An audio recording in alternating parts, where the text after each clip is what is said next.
Can you see my screen? Yeah. Oh, great. Yeah, so I think the thesis itself that we're presenting or that we're talking about today, it's going to be a lot of stuff. So I just wanted to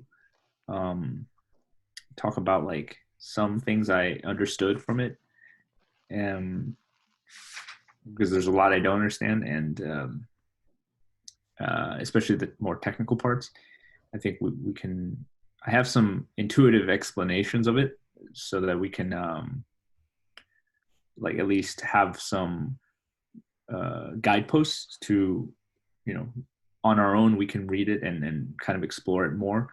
But I think, yeah, the conversation we should have, I think, should be more about the implications for our project, right? What we've been discussing as kind of political economy and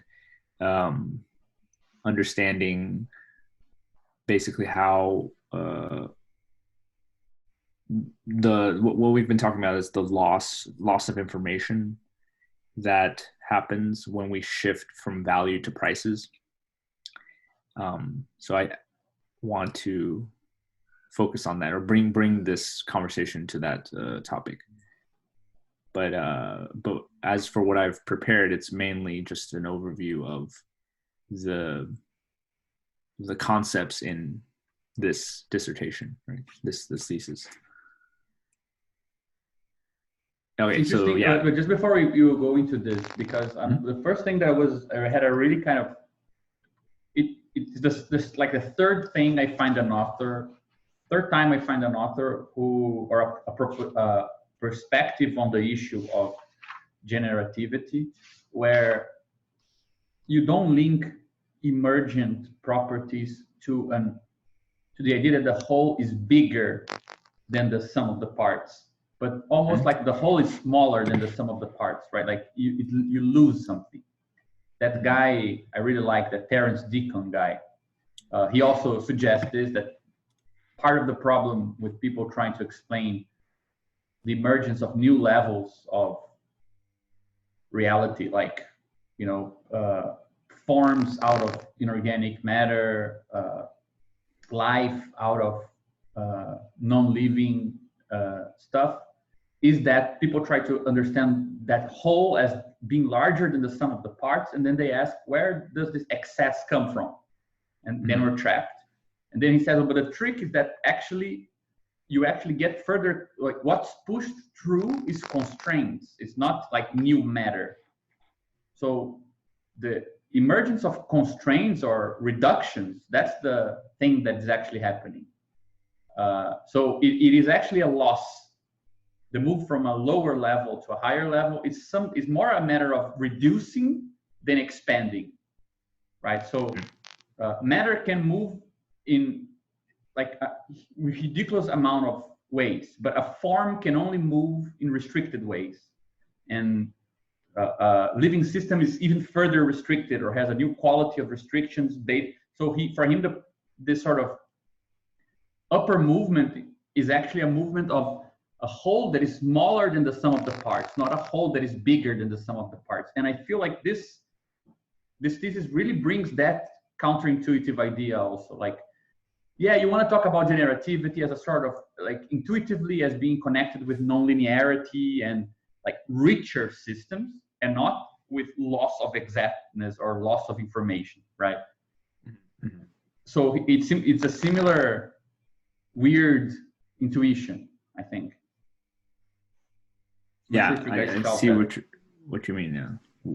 Does loss mean there was more information, or does it mean, because yeah, like you said, actually a larger space may not have more information, because if a larger space involves less constraints and information comes from constraints. Yeah, exactly. Right? People confuse, let's say,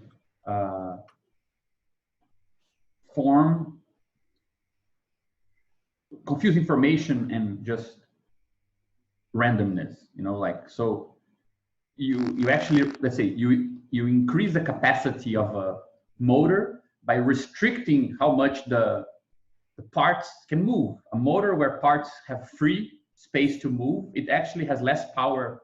It's less capable of, turning energy into mechanical power than one that is actually more restricted in what it can do, right? Mm-hmm. So loss of information is not, let's say, that's for me the counterintuitive thing. I think the intuition about generative effects is that they are in excess to the systems that compose them. But I think that in this thesis, this interactional effects, they're actually, let's say, they're a function of a loss. So that's slightly different.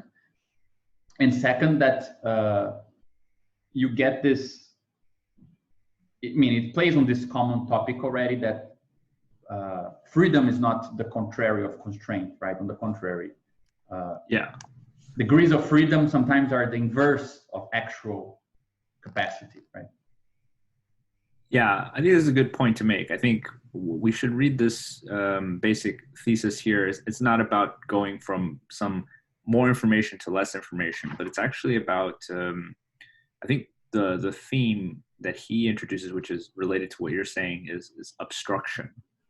Mm-hmm. I think what we want to have is a theory of, a general theory of obstruction, meaning something that blocks or something that prevents the phenomenon to line up with each other when they're glued together, something like that. Mm-hmm. And that means that there must be some mechanism or some interaction happening that is non-trivial or not so easily deduced from the parts. Yeah. But yeah, the idea is that this generativity, this interaction between parts, can be formalized as an obstruction of some kind, as something preventing a certain closure or preventing a certain additive property to hold.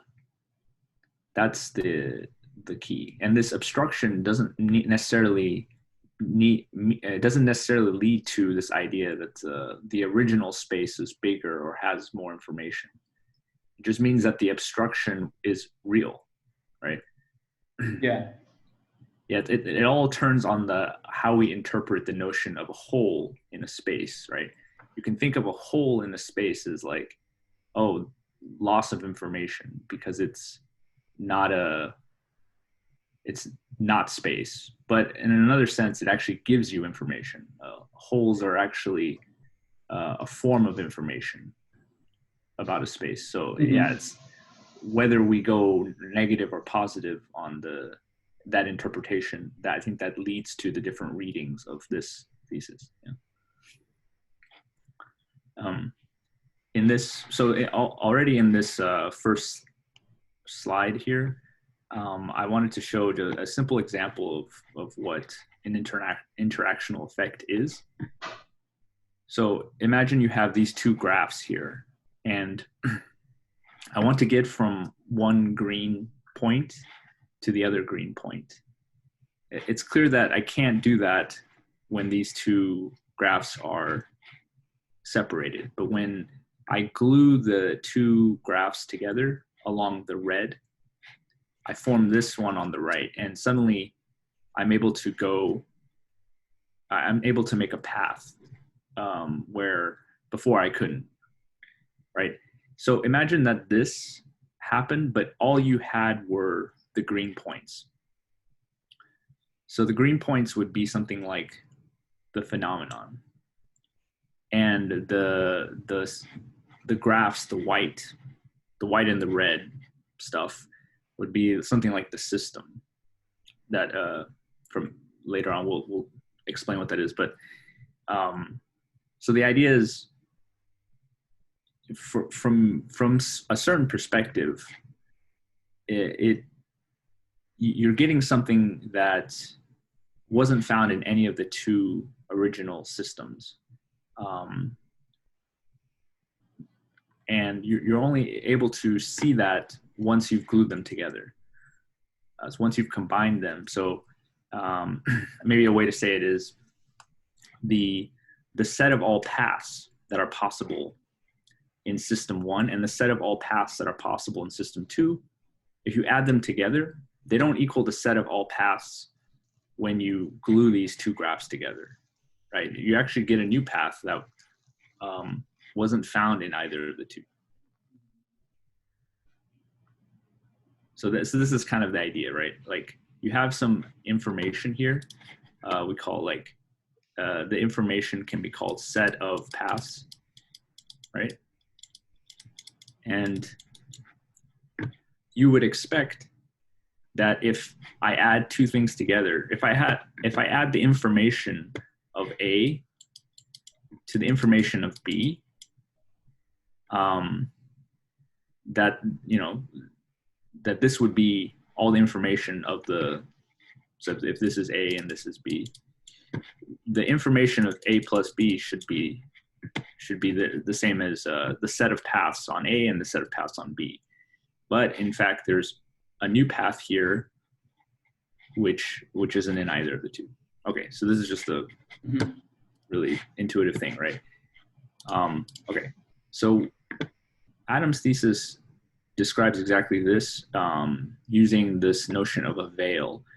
And I drew these two to indicate that there's, at minimum, a certain kind of ordering relationship between, on the one hand, systems and on the other, phenoms.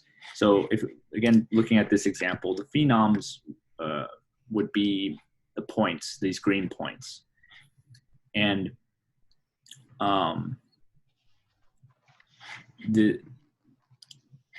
so what we're trying to get at is like, in a naive sense, it's phenoms are like things you can observe, and systems are the things that generate what you can observe. Okay, and this is, you know, what we have discussed earlier as being like, okay, there is a certain maybe ideological or philosophically problematic aspect to this, like, you know, is this like a correlationist thing where we can only perceive certain things and then there's actually more behind the veil? But yeah, we should be able to subtract that out of this formalism because it's not necessary, right? But intuitively, it's still useful to think of like there's systems that have some behavior. We only know some subset of that behavior, which are in the phenoms. So a great example would be he could have called the systems the noumenons, but he didn't have the guts. Yeah, exactly. If you really want to go the noumenes, yeah, they should just be the noumenes, yeah, because they're inaccessible in some way. We can only access the phenoms, and the veil is just how we map the two, right? And later on, he's going to show that there's actually a inverse mapping. So there's also a map from phenoms back to systems. But yeah, we'll have to get there.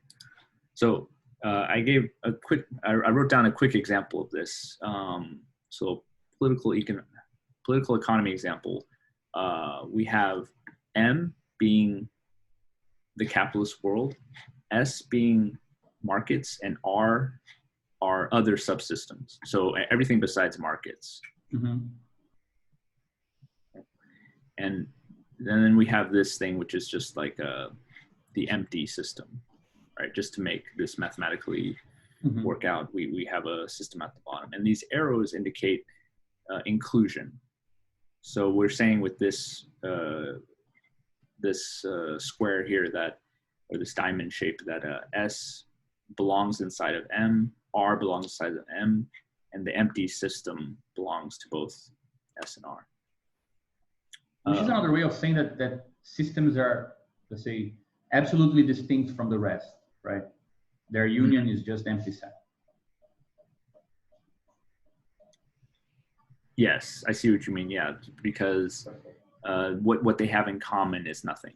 Yeah, I mean, it's just a way of perhaps making it more clear without not from the mathematical side, but just generally why it would be useful to have it there, right?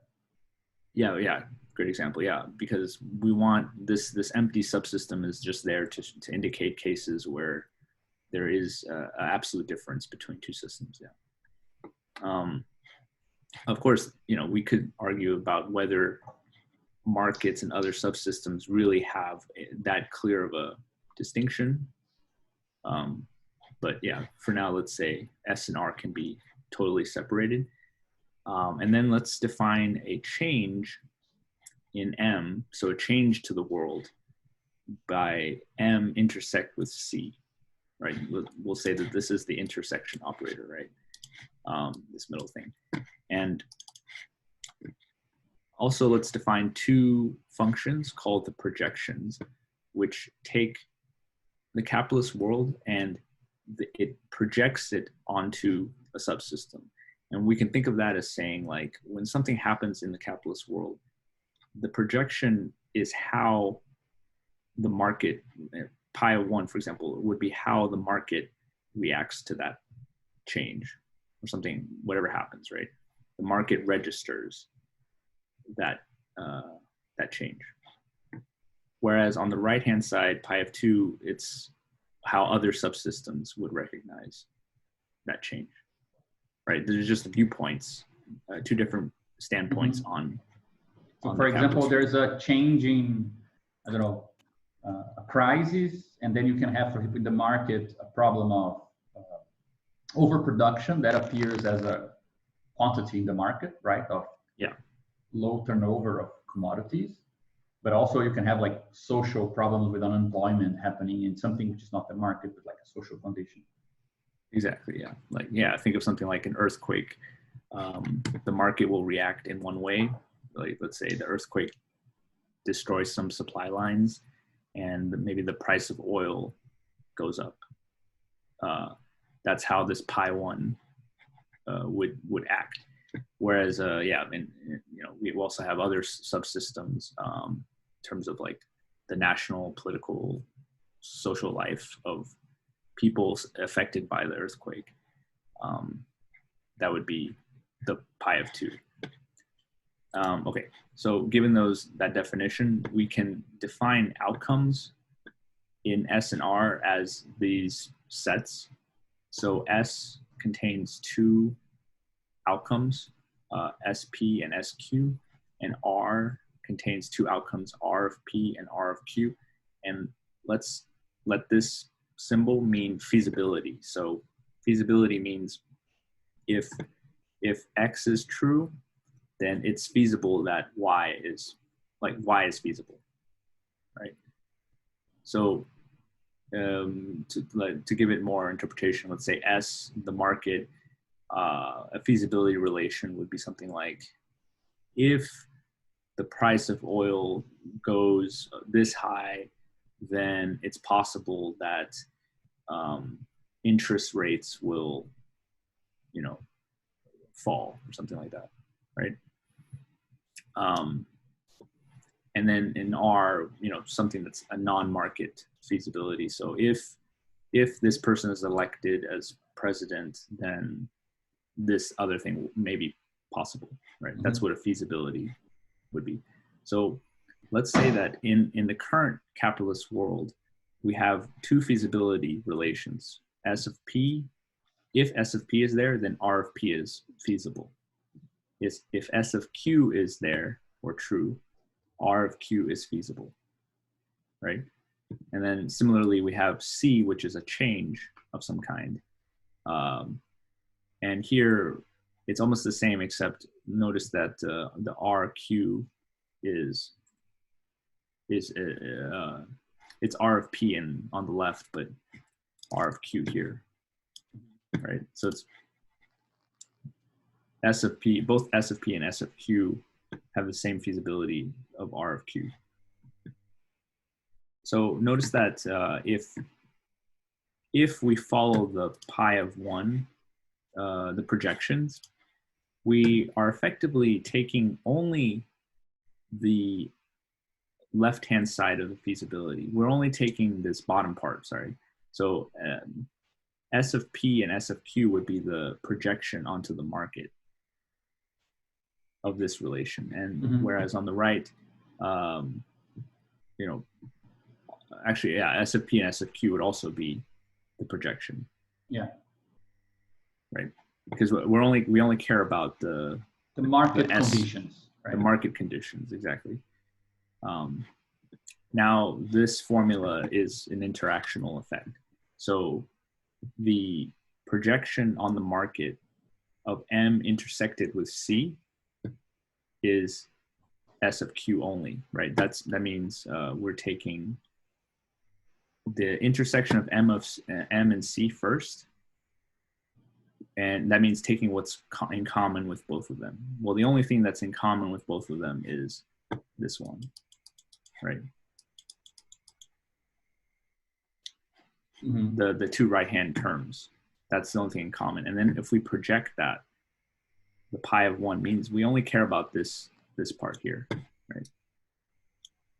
So that's why this is S of Q, or yeah, S of Q here.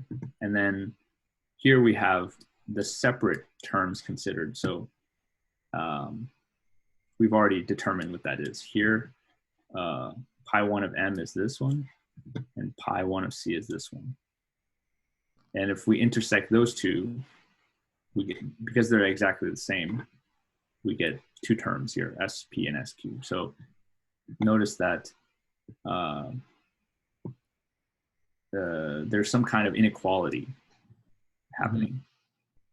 Okay, so how would we interpret this? Well, it's like saying that the market will have two different reactions to something which to a change which might not register the same way in both of them.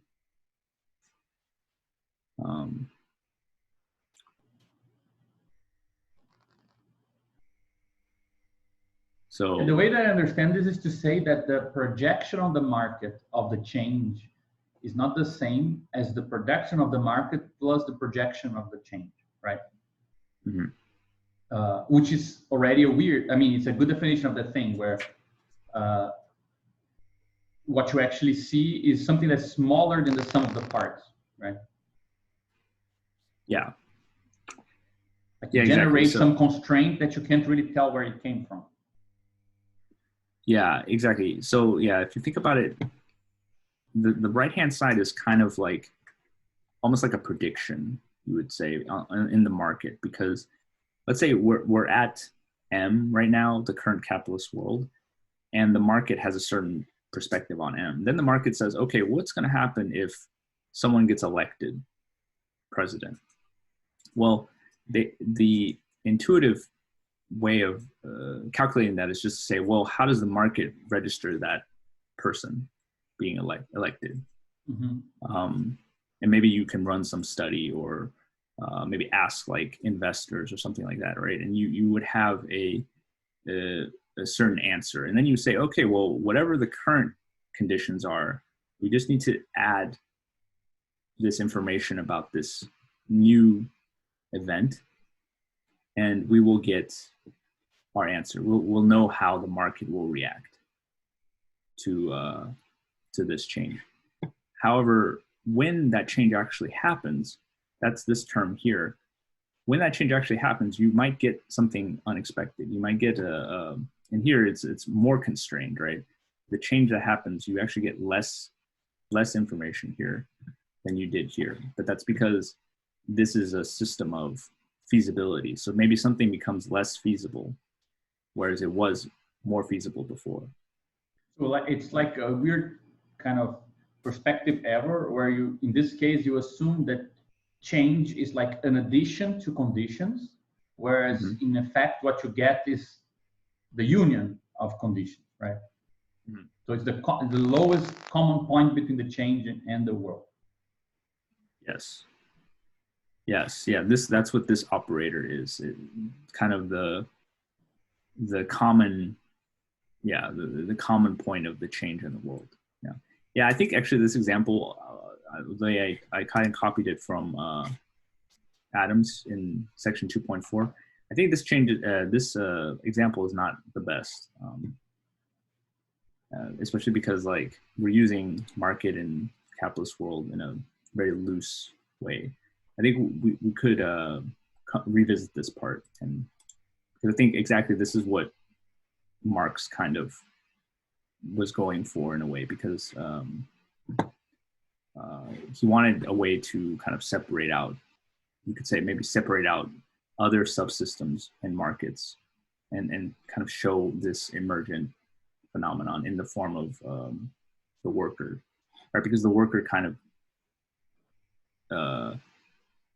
straddles both, right? The worker is not simply a market phenomenon. The workers has another subsystem that they belong to.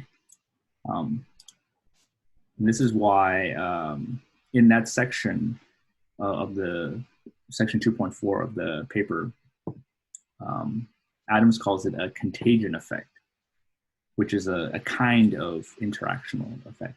So contagion in the sense of like a disease, right? Of infecting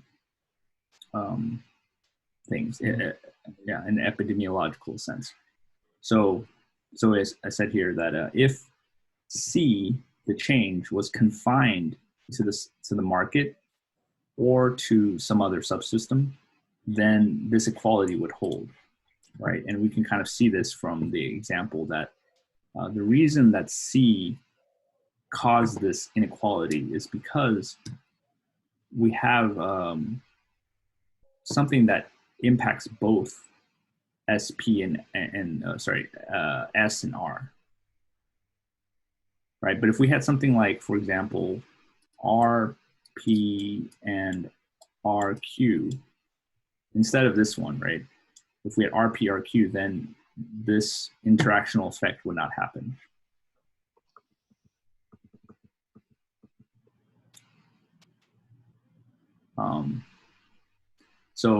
So it's the interaction between the subsystem S and the subsystem R that that made that inequality occur. Okay, I think this disease example is actually better from chapter 3. So here we have two systems, S1 and S2, and the numbers basically mean how many neighbors have to be infected before I am infected. So A, in order to have to be infected, must have two neighbors, right? And B must have one neighbor. Well, since neither of that is satisfied, they're both healthy, right? In S2, A needs 0 neighbors to be infected, which means A itself is infected, whereas B needs 2 neighbors to be infected for it to become infected, right?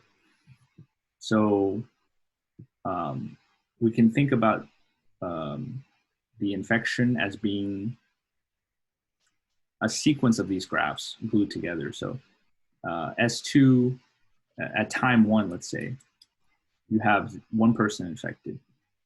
At time 2, you attach another person, another entity or whatever to this graph, but it's okay because they need 2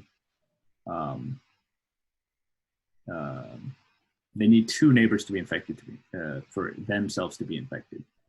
But the problem happens when you take the conjunction of S1 and S2, right? By taking the conjunction, what I mean is you take the lower of the 2 elements. So A, because 0 is less than 2, this becomes 0. And because 1 is less than 2 here, this becomes 1, right? Now you get a situation where both become infected. Yeah, I think that what I feel like it's the crucial part in this part that is, again, goes back to that counterintuitive basis, is that he constantly goes back to this point that you need two conditions, or he calls two ingredients for generative effects, right? The first ingredient is that you need more than one system, and he even gives an idea of I'm trying to remember where this is. I think it's just before that example you just gave, right? So the first idea is that you need interconnection, right? And then you need interaction. So interconnection means you need two systems. And the first thing he does, which I think is, I'm not sure if it's obvious, but is the idea that interconnection means the meet operator, right? It's a union like this, like you wrote of S1 with S2, right? Yeah. And there could be different kinds of operators, like in this toy example, it's just saying take the lesser of the two, right? Yeah. So if you compare the two A's, take the lesser of them. Yeah. So, but that idea that interconnection means binding things together by equating let's say maintaining the minimal value, the lower value. Yes. Right. So between 2 and 0 in A, you'll keep 0. Between 1 and 2 in B, you'll keep 1, right? Yeah. That, I think the first trick, the first magic trick that he does is to show that, well, if I showed you S1, it's outside of the space of possibilities that A is getting infected and therefore B is getting infected. That's not a possible outcome, because there are only two nodes and A requires two neighbors to be infected. It's impossible. So it's out of the picture, right? And in S2 also, it's impossible. The statement, the two nodes are infected, is also impossible, because even though one is infected, the other needs two neighbors, and there are no two neighbors, so it's also impossible, right? So it's weird, the idea that the conjunction of two spaces where the statement both are infected is impossible, that in their conjunction, it is possible. Exactly. So that's the first thing that makes it look weird. Like, okay, how is it possible that the interconnection between things which have some limited degrees or some limited states, that their conjunction has a higher, makes certain things possible, makes states possible that are not possible in each of them, right? Mm-hmm. Yeah, I mean, and we see that with this coronavirus stuff, because you could say that like two countries that have the virus under control, if you were to open travel between them, you might say, oh, well, then that means they'll be fine because both of them individually have the virus under control. But let's say you open up, travel, suddenly the virus breaks out, right?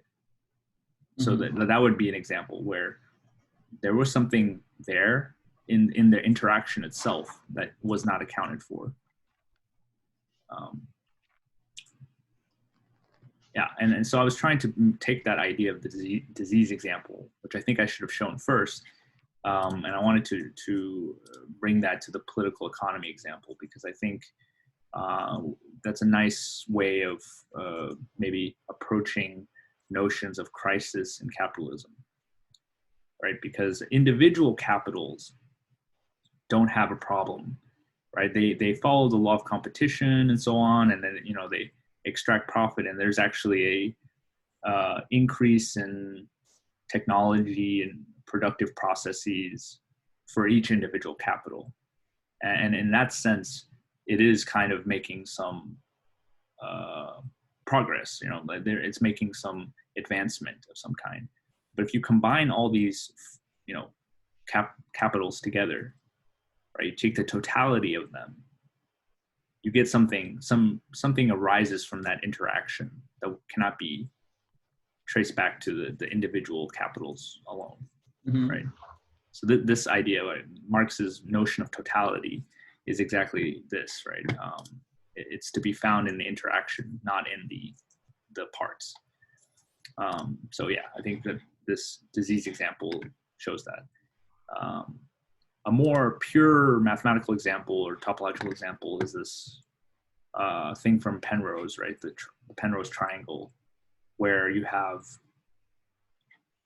these three parts here, which on their own are perfectly, feasible parts. You can build them. Yeah, they all live in Euclidean space. Yeah, they live in our space. We can manipulate them and everything. But if you were to glue them in a certain way, you produce this shape that can't possibly exist in our space. Okay, so here's a nice point to try to think about the original thing I was trying to say about obstacle. Okay, in what sense is there an obstacle which, this inequality symbolizes, right? Yeah, I think another way of saying that, because the obstacle thing, in the previous example of the contagion, is very unclear what we mean by loss of exactness, right? Yeah. But here I think it's easier because if you look at the image, it goes back to what you said in the first example, because in the first example you had like two red dots like this, right? And you actually glued them together, like you made their distinction 0. Mm-hmm.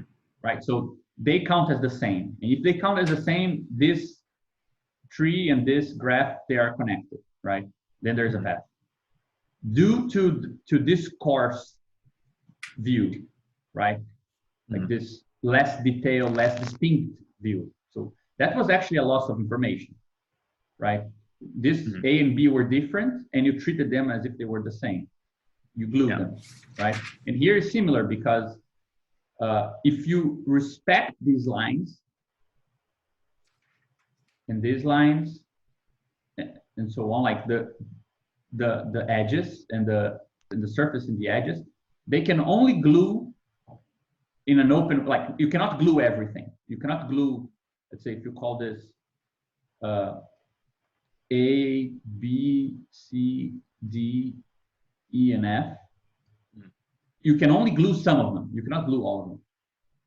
Yeah, exactly. Right. But in order to create this figure, you need, for example, at this point here, to have accepted a kind of a weird gluing, right? Mm-hmm. So for example, in this case, I think actually I don't think you need 3, you only need 2, right? I don't think this is only the connection of 2 things, not 3. I don't think you need this. Right? If you glue this 2 things. I think this is one, this is another one, this is another one, right? The drawing itself is not to scale, so it's kind of hard. No, it's because you have here 1, you have here 2, and the third is the thing you're going to construct. So this comes from, for example, this is so let me just clear my own drawing. If let's say this is C and D, and this is A and B, so this would be C, this would be B, this is D being equated with A in a weird way, and here's some weird conjunction between C and B. Yeah, from the example that I saw, it's actually the gluing of 3 things. Yeah, it's the gluing of 3, but I'm not sure about the technical aspect here. It's possible maybe you could do it in 2. I think it's just actually, that. Now that you say, I think you're right, because this is from one, this is from the other, and this is from the other, right? You have 3. Yeah. Anyway, but but in anyway, like there is something here that you had to identify in this tree, right? There is like a point of identity between the 3 that you need to make them less distinct to make this gluing possible, right? Exactly. Yeah, there is a loss of some kind. Yeah. And really the heart of his paper is about this phenomenon, but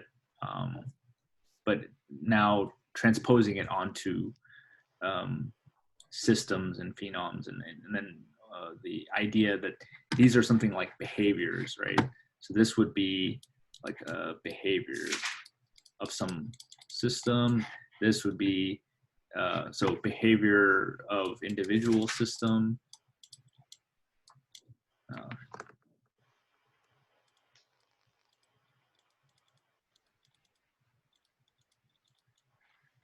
Right, and then this is the behavior of the whole system.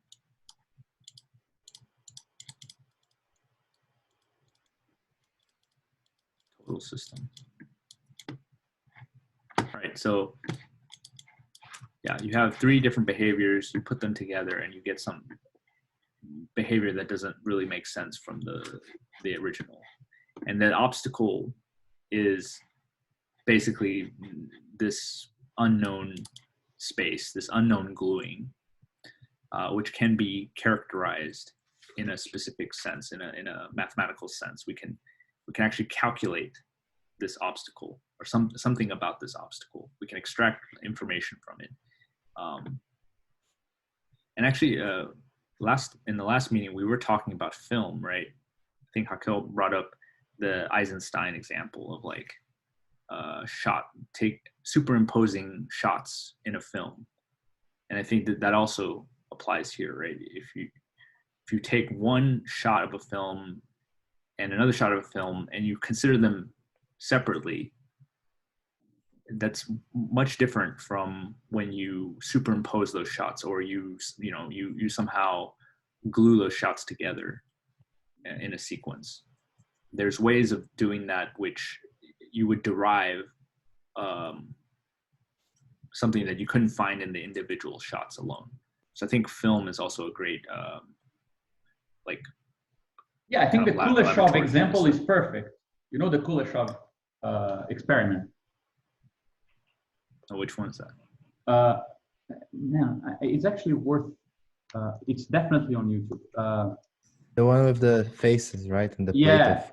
I think you like this, Dennis, because it's actually, I mean, it's like 15-second long, but let's open it here. Basically, Kuleshov was one of these experimental Soviet filmmakers, and he was very much interested in what is the, let's say, the technique of montage. What is it doing? And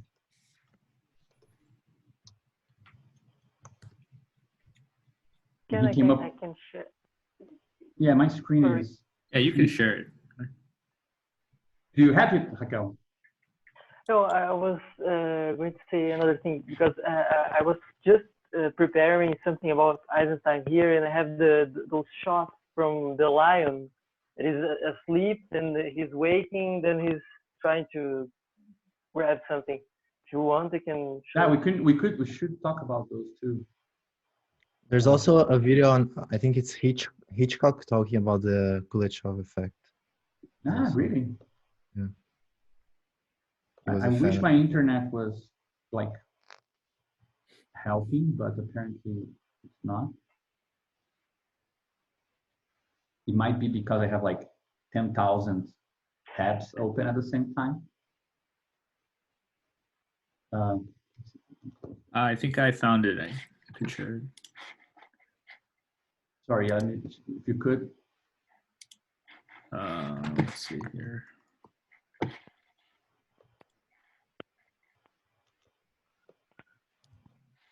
Like a really short.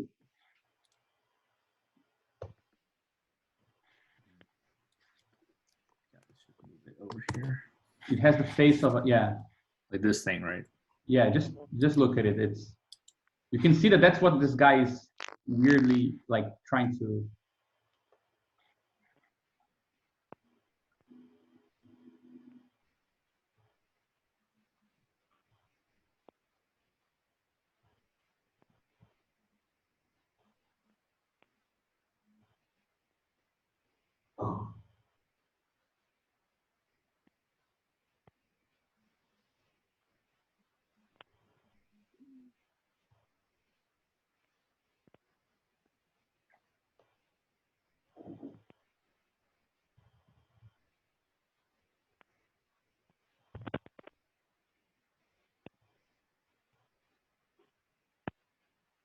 So it's like always the same reaction shot, right? Yeah. And the idea is that depending on the shot is glued to, it's juxtaposed to. So the woman, the dead child, or the food, that you would get a different feel for what the guy, how the guy is feeling, right? Mm-hmm. So he's seeing the dead child, and you can, like, the idea is to see if the connection between the dead child and the reaction shot doesn't produce a slightly different effect on the reaction shot. Like the sum of the two is not the same all the time. Yeah. So juxtaposing the food and the guy makes it look like he has hungry eyes, or mourning eyes in the case of the dead child, or desirable eyes in the case of the woman, something like this, right? Yeah, exactly. That's perfect. Yeah. Yeah. Basically it's like this, right? Except I guess you would say it's just two parts. So shot one, right? Shot one, shot two, right? Yeah, it's even nice in the idea that it's kind of trying to add, like, to suggest that two physical pictures bound together can kind of give you the idea of an extra dimension, like a feeling, right? Mm-hmm. So the connection between two things would give you a space that is slightly different or slightly bigger, because it includes like a statement about this guy is sad or this guy is happy, and that statement is not really either in the shot or in the reaction shot. If you look at them separately, or if you combine them with other things, that statement wouldn't be valid in either world. It's only valid in the world where you get the conjunction of the two. Yeah. And really this is at the heart of all film, insofar as two shots, two still frames are always glued together to form any shot, right? So like two still things, one after the other, will produce the sense of motion or something like that, right? That's like yeah, it's already an effect that is not in either shot. Like there is no motion in any frame. Right, there's no motion in frames, but motion is an emergent effect, or it's a interactional effect in this sense. Should we see the Eisenstein example? Yeah, I really want to see the lion. Let me just make a call. Can you? I could stop here.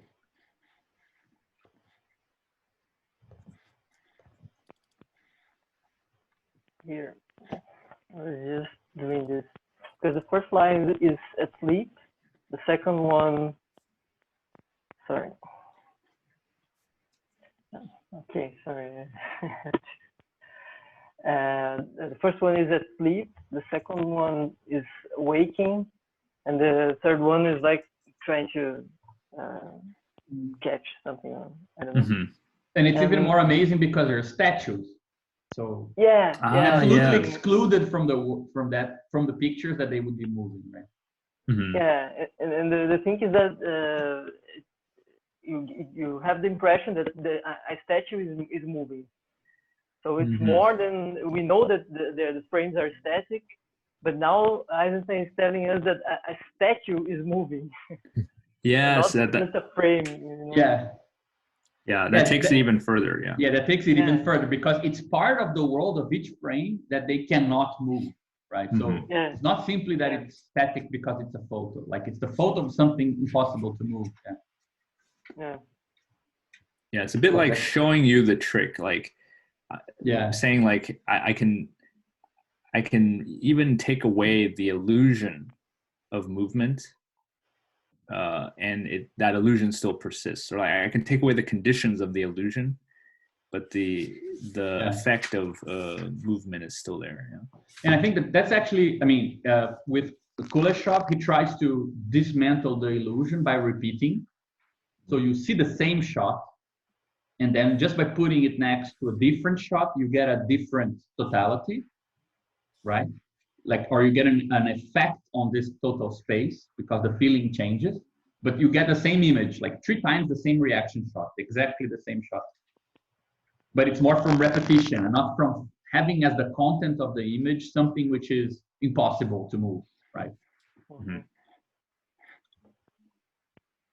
Yeah, in Adam's text, he gives the metaphor at the beginning about the magic trick, right? Where I'll share again, but the magic trick where if the magician shows you everything, you lose the effect. But also if the magician shows you nothing, meaning the veil hides everything the magician is doing, then you also don't get the magical effect, right? The effect is actually a space in the sense that it must lie somewhere between the total thing and the minimal thing, right? If we were to consider the veil as having a switch or like a knob, right? I can, this is my attempt to draw a knob, and I can turn it this way, right? I can either make this veil hide everything, so at maximum, that means this system is mapped to this phenom. I see nothing, and I'm right. Actually, it's not just this. It's like everything, right? Everything is mapped to nothing.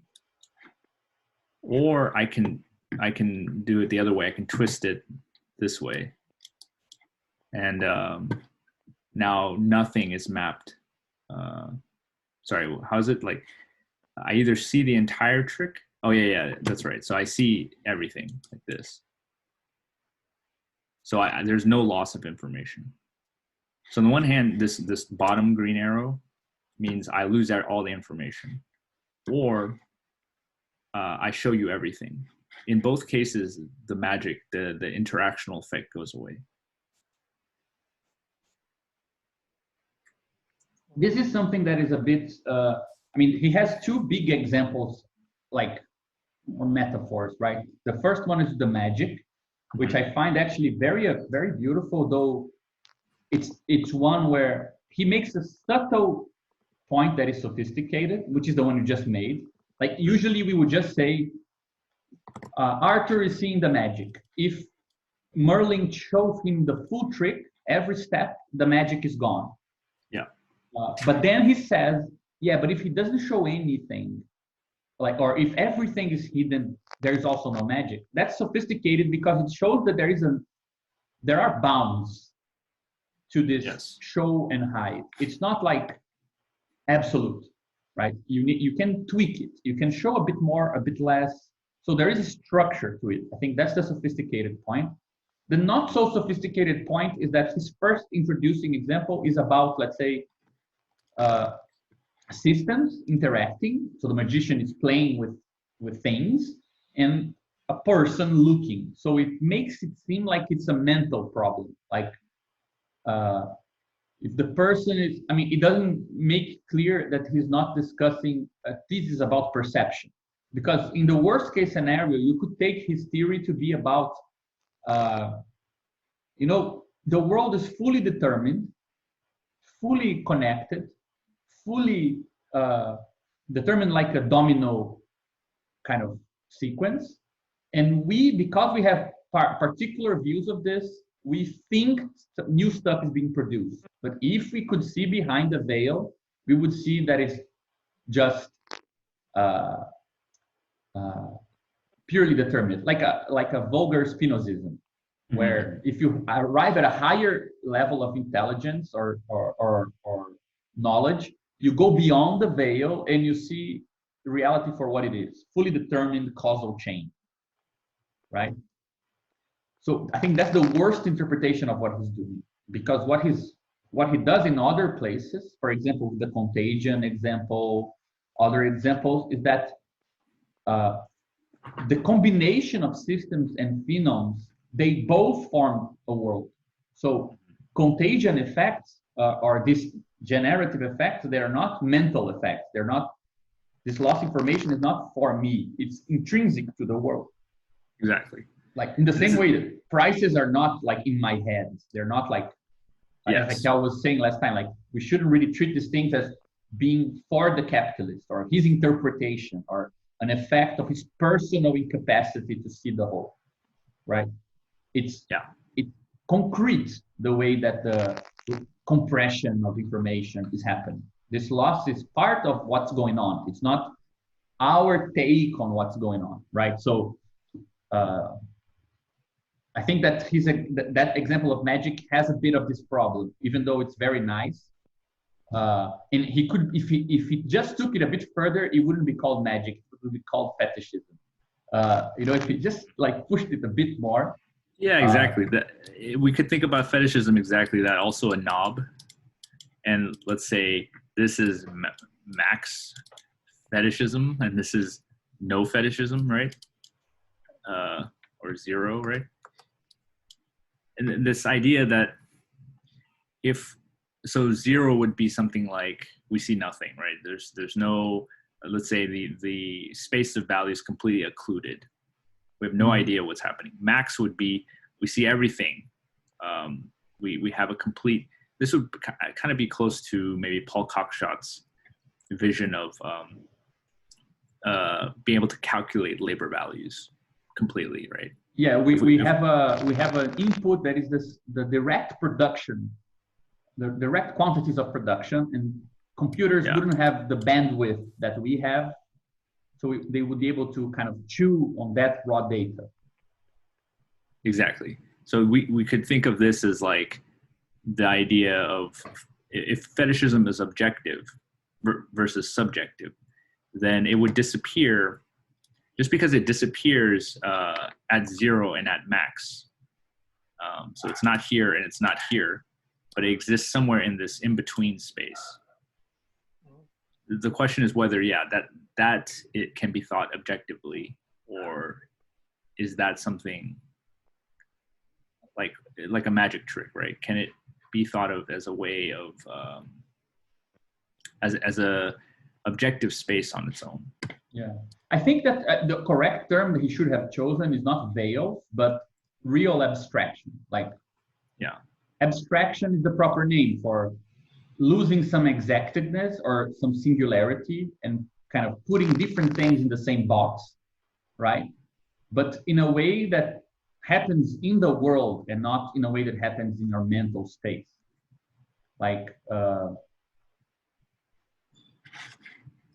It's not simply in your head that different bottles of water in a supermarket are treated as the same, right? They're absolutely distinct extensionally. They're in different times and spaces. They're made of different molecules. There's nothing in one bottle of water that is the same as the other.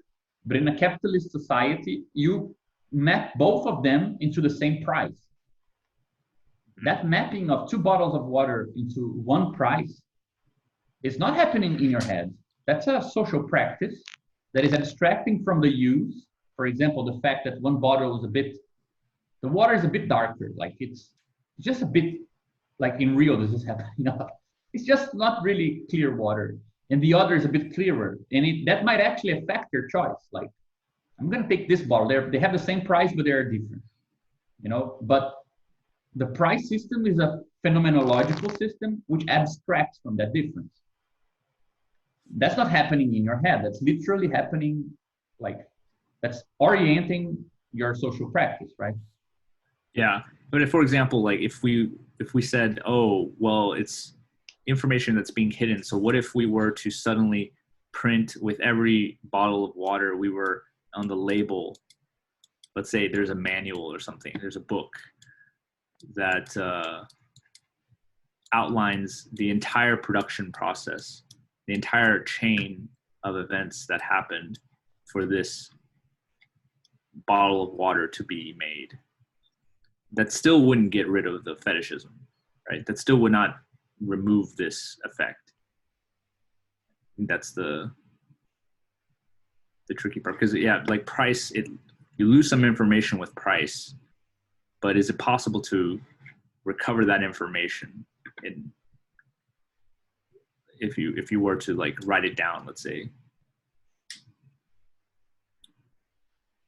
Yeah, because I think that's where the thing gets not confusing, but it's important to make the distinction, right? Because if the phenoms are, let's say, objective, that means that they exist in the same, they're just simpler systems. They're not qualitatively distinct systems. which means that they are in the world and they can lead to effects on the systems themselves,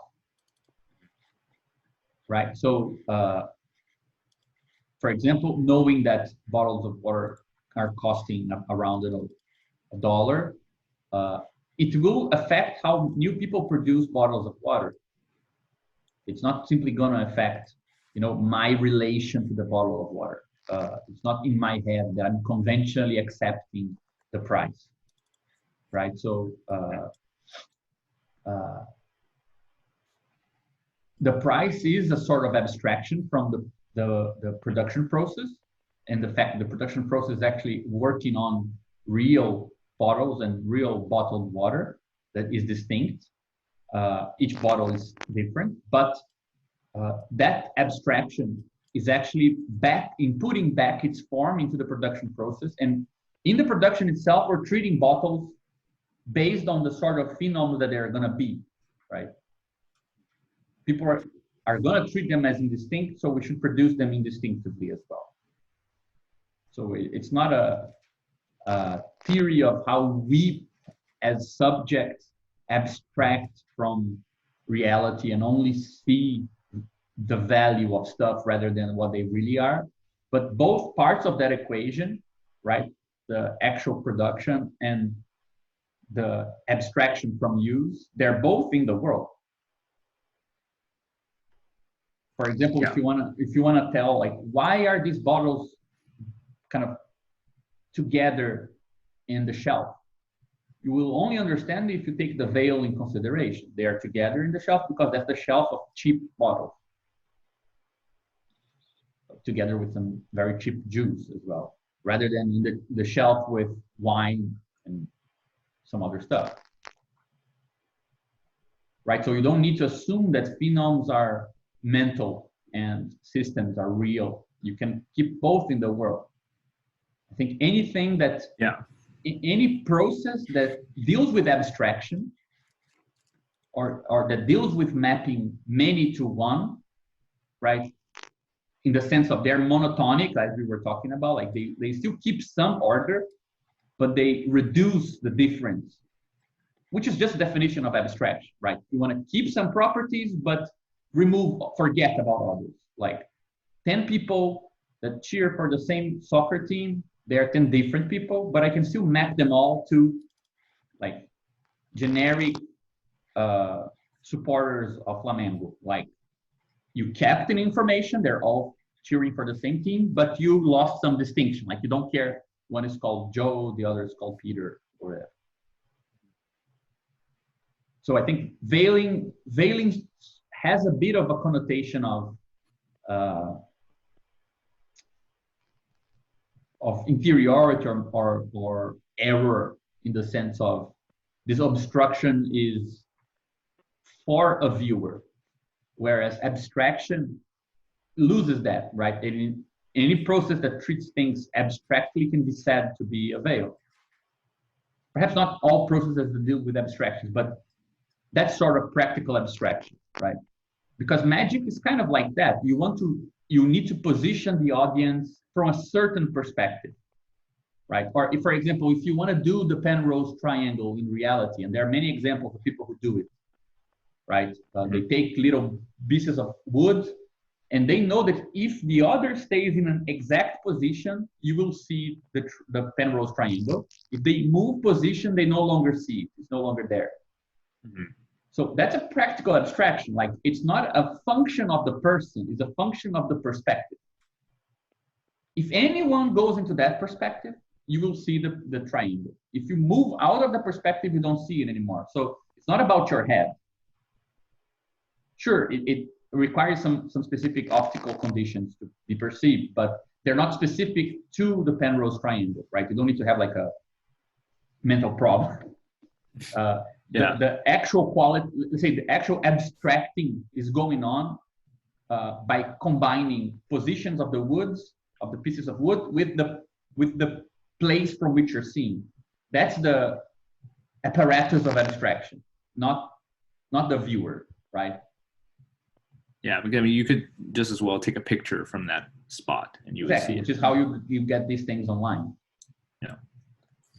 Yeah, exactly. So yeah, our magic trick that we care about is the one here, right? The veil is happening somewhere here, right? Right, or at least that's the classical example, right?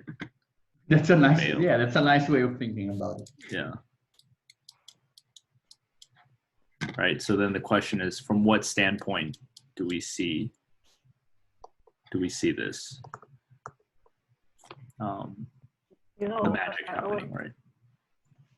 Dennis, when you were talking about how we could see fetishism in space, and I think now when you're talking about the circuit of capitals, I was thinking about some image that if I can share here, would you mind if I? Yeah, I'll stop there. There is an image in this chapter 3 of book 1 of Capital that Marx says here in the first paragraph. He says that the way he deals with the contradiction, for example, the contradiction that is inside the concept of commodity, is to find a way, find a form where this contradiction can goes on. Right. And he talks about the ellipse. I don't know if I can find it here. Just a second.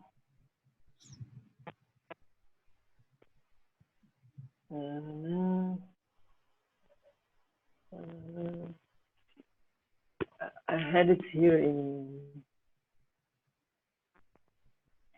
just a sec.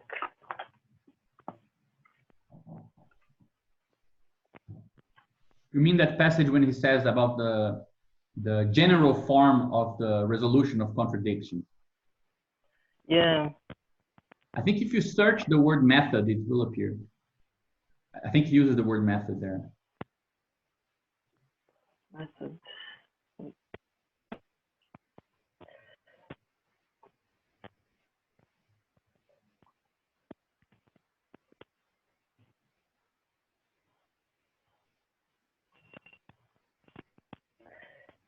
I don't know, because I think it was.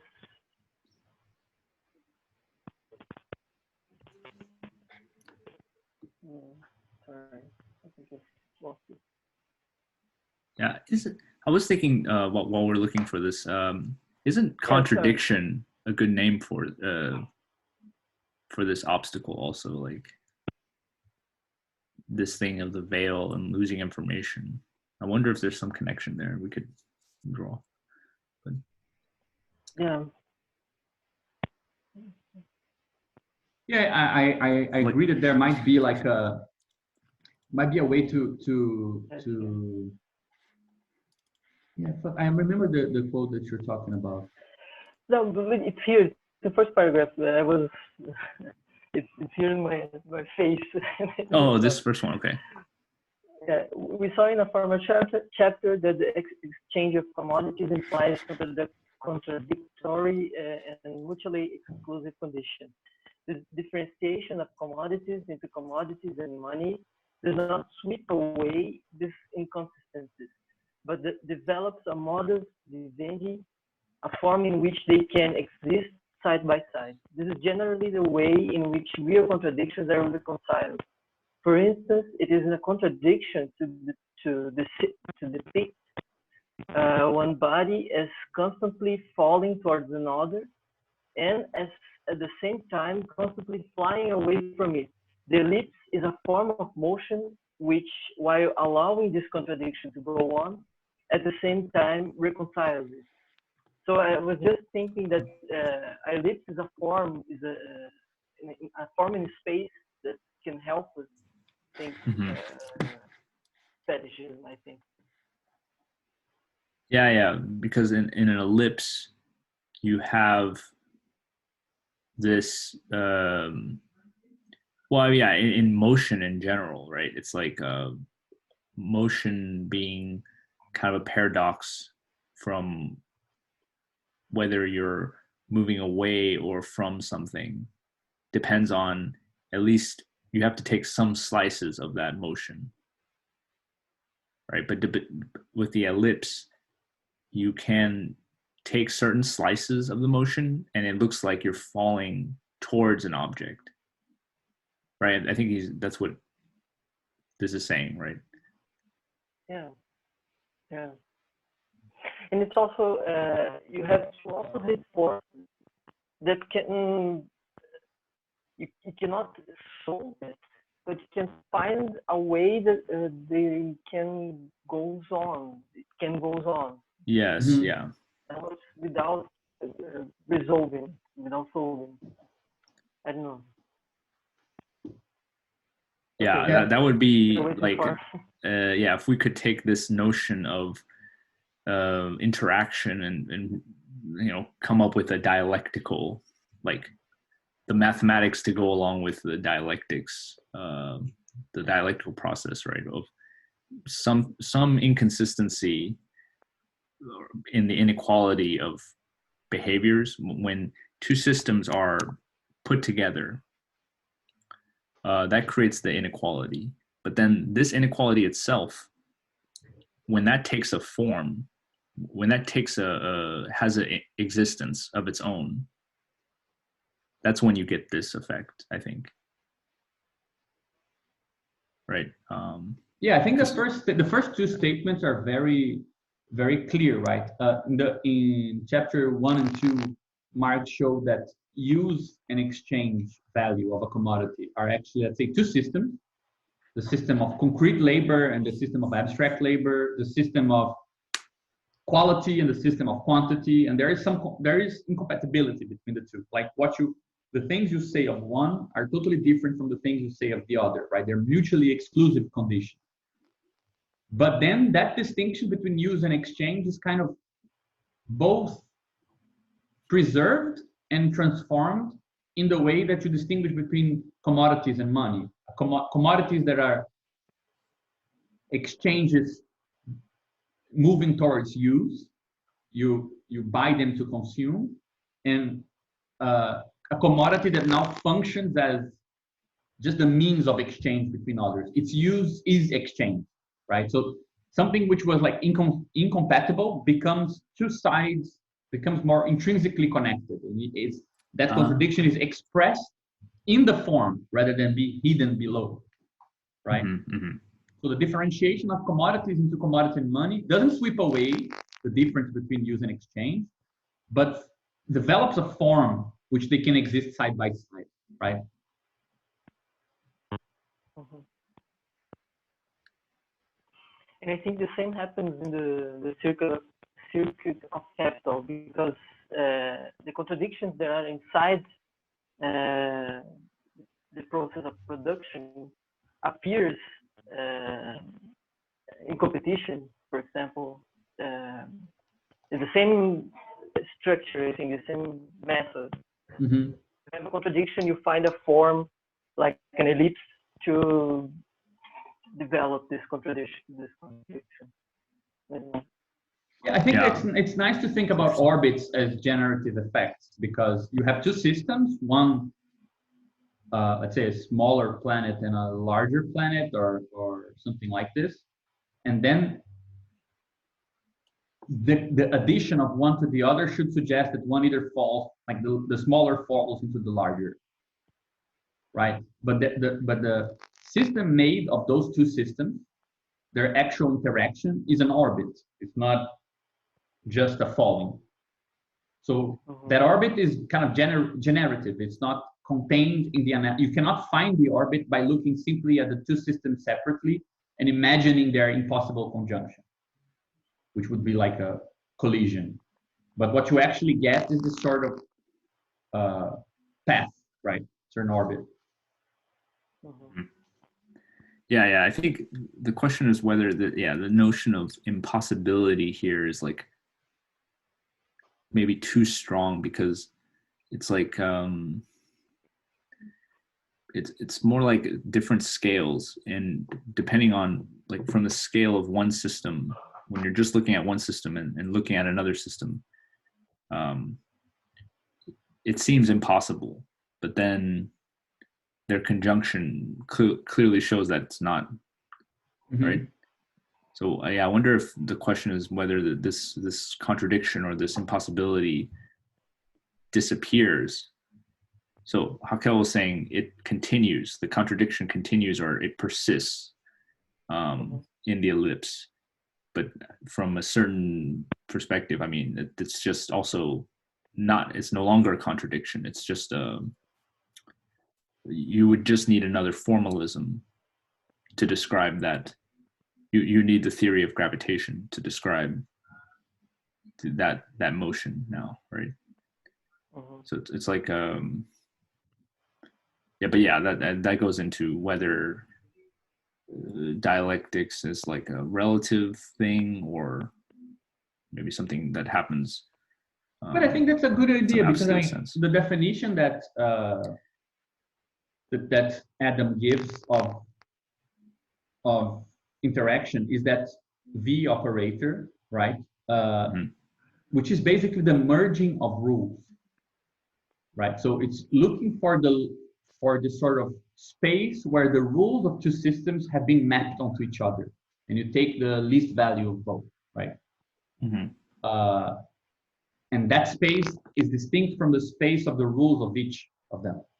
Like it's not contained in each of them. That seems, I mean, there are some nice, you know, Hegelians love to find Hegel everywhere. So there is a nice idea that you need to start from the plurality and not from the unity. So there's only generative effects if there are multiple systems. There can be no generative effect if you only have one system. So you need two, right? So unity always comes later. So it's more of a it's dialectical in that sense, and also that the unity of the two is something which is neither one nor the other, right?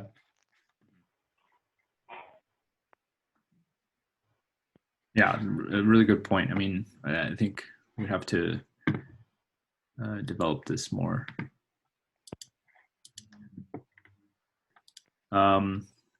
So yeah, I mean, just so we can get through, I have a lot of the formalism to go through. So I was hoping that this maybe would help us understand the rest of the text, because he uses a lot of math. So I wanted to give just an introduction to it, because a lot of it doesn't require, it's not that sophisticated. We just need to know some basic terms. So his formalism, he defines this thing called a sandbox, which is just a collection of two things, right? One is S, a set of something, and ordering. And this ordering is binary, and transitive. So it tells you what, given two things, are they related or not, right? And if transitive means obviously if this is true and this is true, then this is true, right? So and then this would be a pre-order relation. So man, does anyone else use the term sandbox? Yeah, I've never heard that term. Yeah, it's a bit like this is the easy stuff, I guess, and there's something much bigger out there that I'm not showing you. I don't know. Yeah, sandbox is kind of demeaning in that sense. But yeah, so you have this object called the sandbox, and you have this interaction operation between two sandboxes, let's say.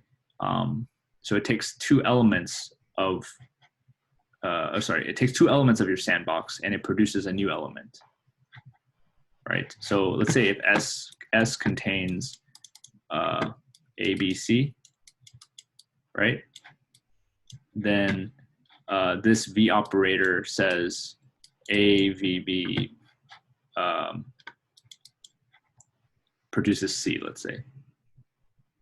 right? So this implicitly means that there's a closure of this operation. So no matter what two elements you pick from S, you can always find a third element where this holds, right?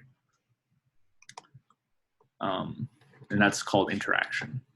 So we can have many different interpretations. We could say, oh, C is the system, you know, just like Gabriel, you were saying, you have system 1 here, system 2, and system 3 is like the common rules of system 1 and 2.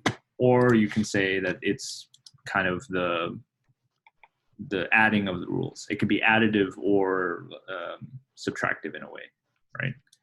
Yeah, it can give you just as like the operation between S1 and S2 can give you S1, right? It can. Yeah, it can also just give you S1. Yeah, exactly. Yeah, it's very loose in that sense. So any type of interaction, as long as it's closed, meaning you always get another element of S, is okay. So those are two ingredients. And then you get the idea of a quasi-veil, which is not quite a veil yet. And the quasi-veil takes our system, our set of systems, or our sandbox, sorry, and it maps it to phenoms. So P is also a sandbox, but it's called the phenoms, right? Sandbox. And this veil behaves in such a way that if there's an order relation in S between A and B, two elements of S, A and B, then that relation must hold after you've mapped the veil using the veil, right? So if A and B are in S like this, let's use a different color. This is S, and it contains an A and a B like this, and this is P, then I'm allowed to map, right, let's say X and Y like this. I'm allowed to do this. I'm also allowed to do this, right? I can also take both of them to the same element here. This is also allowed because as long as in P I say that X is less than or equal to itself, right? If this is true, then I can collapse this A and B to X. What I'm not allowed to do is I cannot do the following. I cannot take B down here and A up here. This is not allowed. Okay, so that's the veil. It just prevents this from happening, but everything else is allowed pretty much. So it's preserving basic ordering. Basic ordering, yeah. That's what a monotone mapping is, right? Yes, it's monotone, yeah.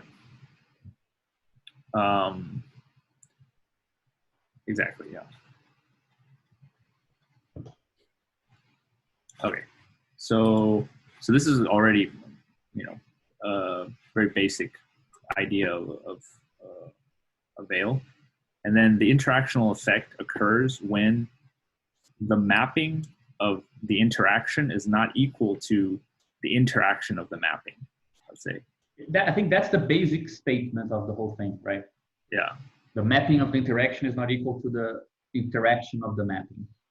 Yes. Yeah. Here you have two different mappings, right? Two times that the veil has happened, and then you interact them. You make them interact.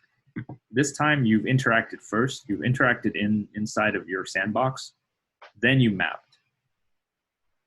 And this fails to be the same. And what we're calling contradiction or obstacle it lies in this inequality, right? I mean, I think this can find a nice distinction with Marx, because let's say the valuing of money, of means of production in conjunction with labor.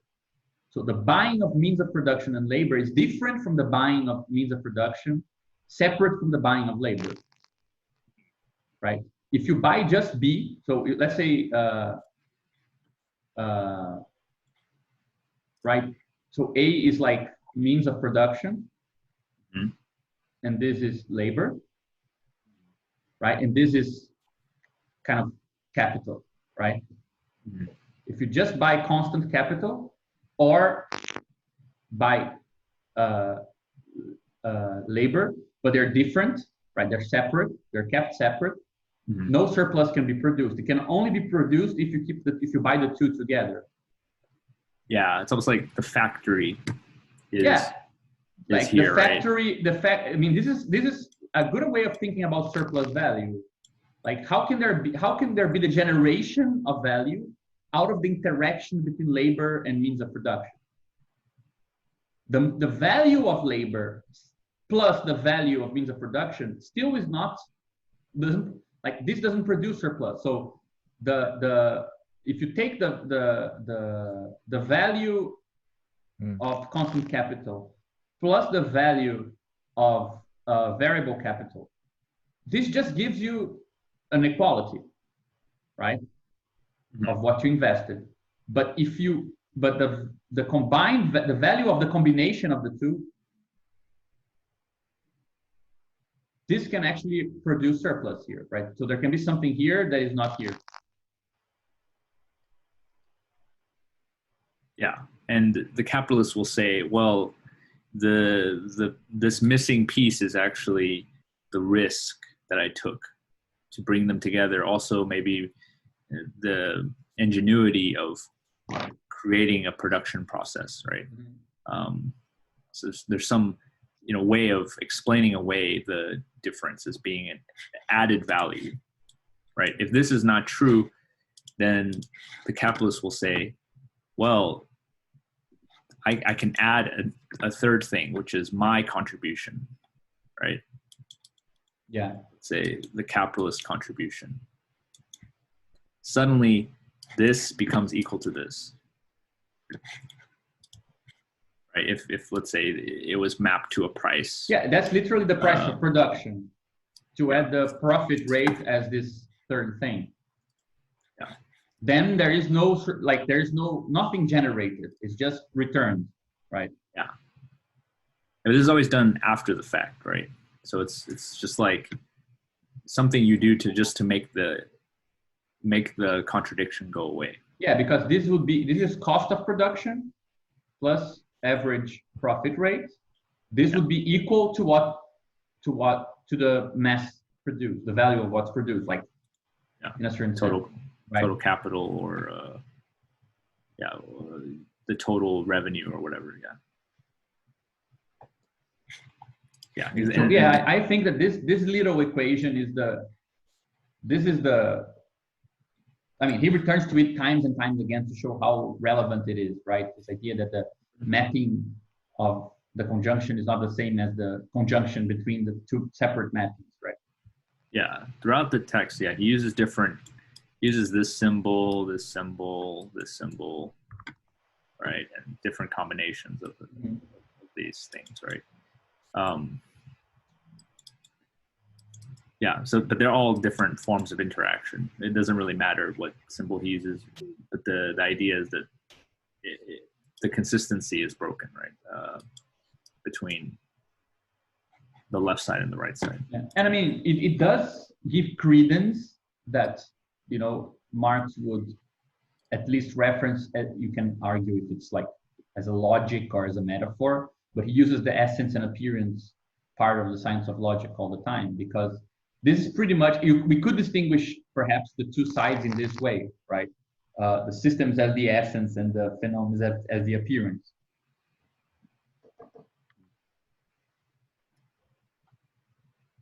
Okay, so the next few slides, so I wanted to characterize how Adams actually allows us to calculate the missing space, right?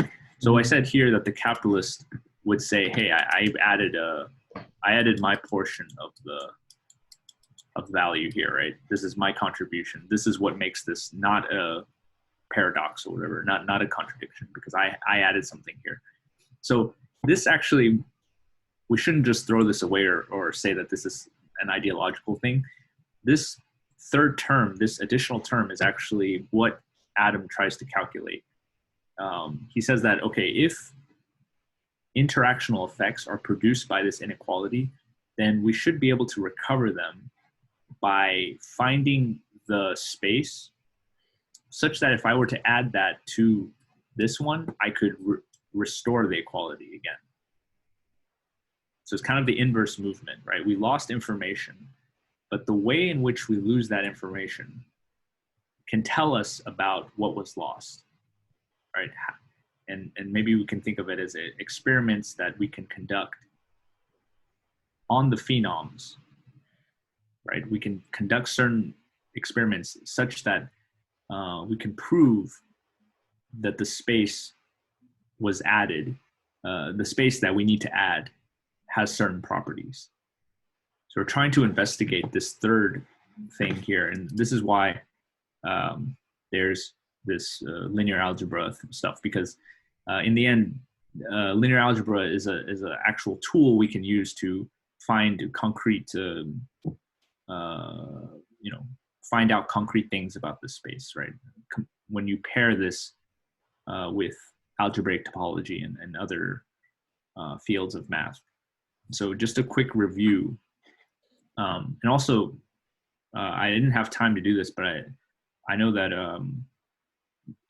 the calculating things with matrices and so on is actually really important for like analytic Marxists or Marxists who use that Krause guy we were looking into a lot of exactly Krause, and I think there's this notation by Leon Tiff or whatever. I think Krause uses this, right? I didn't have time to look into this, but I mean, you just think about this system of equations here. The x, y, and z can just be like the how much labor it is required to produce commodity X, how much labor is required to produce commodity Y and Z, and so on, right? So there is some connection between this stuff and the political economy.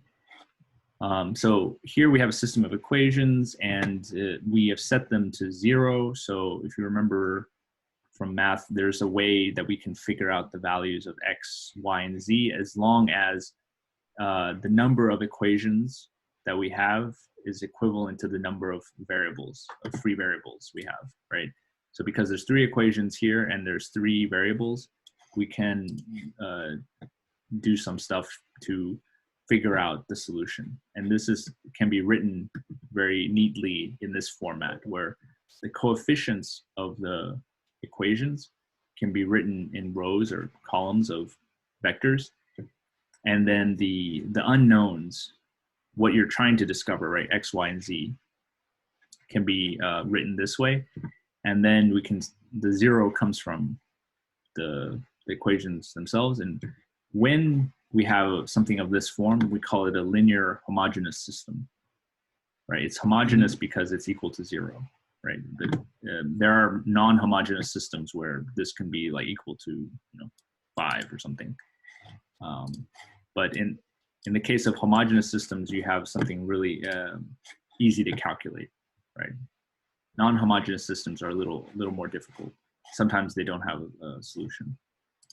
So so that's what this point is about. A homogeneous system will always have either a single trivial solution or it will have multiple solutions. So there's never a case where it won't have a solution at all, assuming that the number of unknowns is equal to the number of equations here. And solutions are vectors belonging to a vector space. So when we say we're solving this, we mean we're finding real values of X, Y, and Z such that this holds, right? Such that these equations will hold. So when in the case of a trivial solution, we only have the 0 vector. So this is easily seen if we plug in 0 for X, Y, and Z. It's in a trivial sense that this is always going to be true, right? 3 times 0 plus 2 times 0 plus 0 is 0. So in all the cases, this is always true. But in other cases, we might have an entire set of vectors, you know, possibly infinite vectors that satisfy the solution space, right? Mhm. So this is like, this pink line is the solution space. It's the space of all solutions to this, not necessarily this one, but to some particular matrix, right? Mhm. So this is the intuitive idea that we can actually characterize our solutions as a space. So then we have to think, okay, every matrix actually can be is a representative of represents a linear transformation. So what is a linear transformation? It is a transformation where this condition holds. So this looks very familiar to, It's just the inverse of that inequality. It's like, yeah, it's equal, right? So if, yeah. You know, there's a lot of axioms involved before we get to this point usually, but we can just say like vectors are these things, right? Vectors are, you can think of them as just a list of numbers, right? This is a vector, and you can add vectors together and so on, right? So linearity means if I add two vectors and I map them, it's the same as mapping each vector and adding afterwards, right? So that's what makes it a linear transformation. And then a matrix can represent a linear transformation given a choice of basis. So you need to choose some stuff because there can actually be maybe infinite numbers of representations of a linear transformation, depending on what's your, like, basically like what's your X, Y, and Z, right? If I choose this as my X, Y, and Z in a space, that gives me a certain type of matrix for transformations. But if I were to choose this one, for example, some other type, some other set of basis vectors, I would get another representation. So this is just because you have a matrix doesn't necessarily uniquely identify the linear transformation. You have to make a choice here. Okay, so the important part for Adam's text is this definition. The kernel of a matrix is the set of vectors that it takes to the zero vector. So here we should think of mapping as taking space, mapping one space to another space, right? We have a space which is implied by the matrix, and we have another space which is the target space. And the kernel is a set of vectors. So the kernel, we can think of it as like some set of things inside of here that are taken to zero in the target. Okay, and here already we have this idea very clearly because we've said that the set of solutions here defines a space. And what does it mean to be a set of solutions? Well, it means that we make this equation equal zero. So in other words, this thing here, this is a linear transformation, and it takes vectors. What we care about are the vectors that this transformation takes to zero. Mm-hmm. That's another way of reading this thing, right? This is why here, this last point says, finding all solutions to a linear homogeneous system is finding a kernel. They're the same thing, right? And this is what this shows us. So imagine you have some vector space, which is this green circle here, and you have a target vector space, which is this red circle. The kernel is a subset of our original space that gets mapped to zero in the target space. The image is simply the all the vectors and what they become in the target space. So clearly the kernel will be part of the image, right? In a trivial sense, because the kernel, when it's mapped by our linear transformation, we're taking this thing on the left and we're finding its image in the thing on the right. We're kind of projecting it or embedding it in the thing on the right. And we know from earlier that there's always at least one solution, right? Which is this, there's always one solution. So at the worst case scenario, this is just a single point, right? But there can be more than just this point. The kernel can be, it could be actually the whole space, right? So if, for example, my matrix was just 0, 0, 0, 0, the kernel of this is the entire space.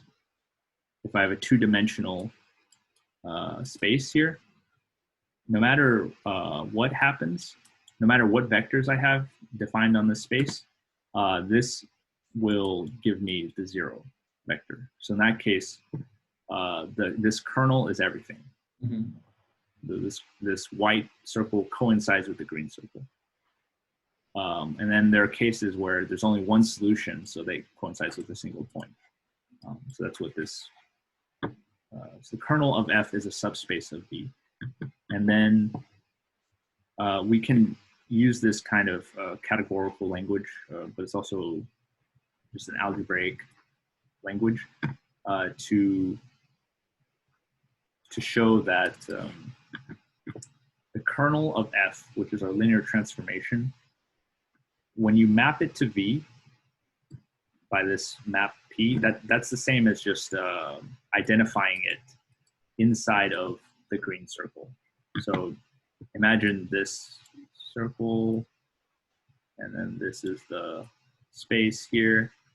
The map P is just a map that maps point to point, this, right? And then the map F will take this to the 0 point here.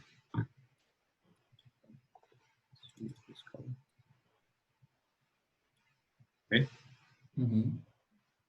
And then the composition of the maps. So composition meaning I will take this map and then I'll take this map together, and I'll treat that as one map, one linear transformation. That is always equal to the 0 transformation. So this transformation that I said, in which it takes everything to the 0 vector, 0, 0, 0, 0. That's this, right? Maybe I should draw that over here.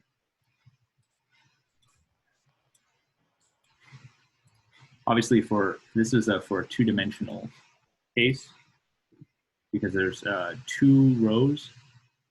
So it's a 2 by 2, so it's for two-dimensional spaces. But if depending on whatever your space you're working in, this can be infinite numbers of rows and columns. So what this says is if I combine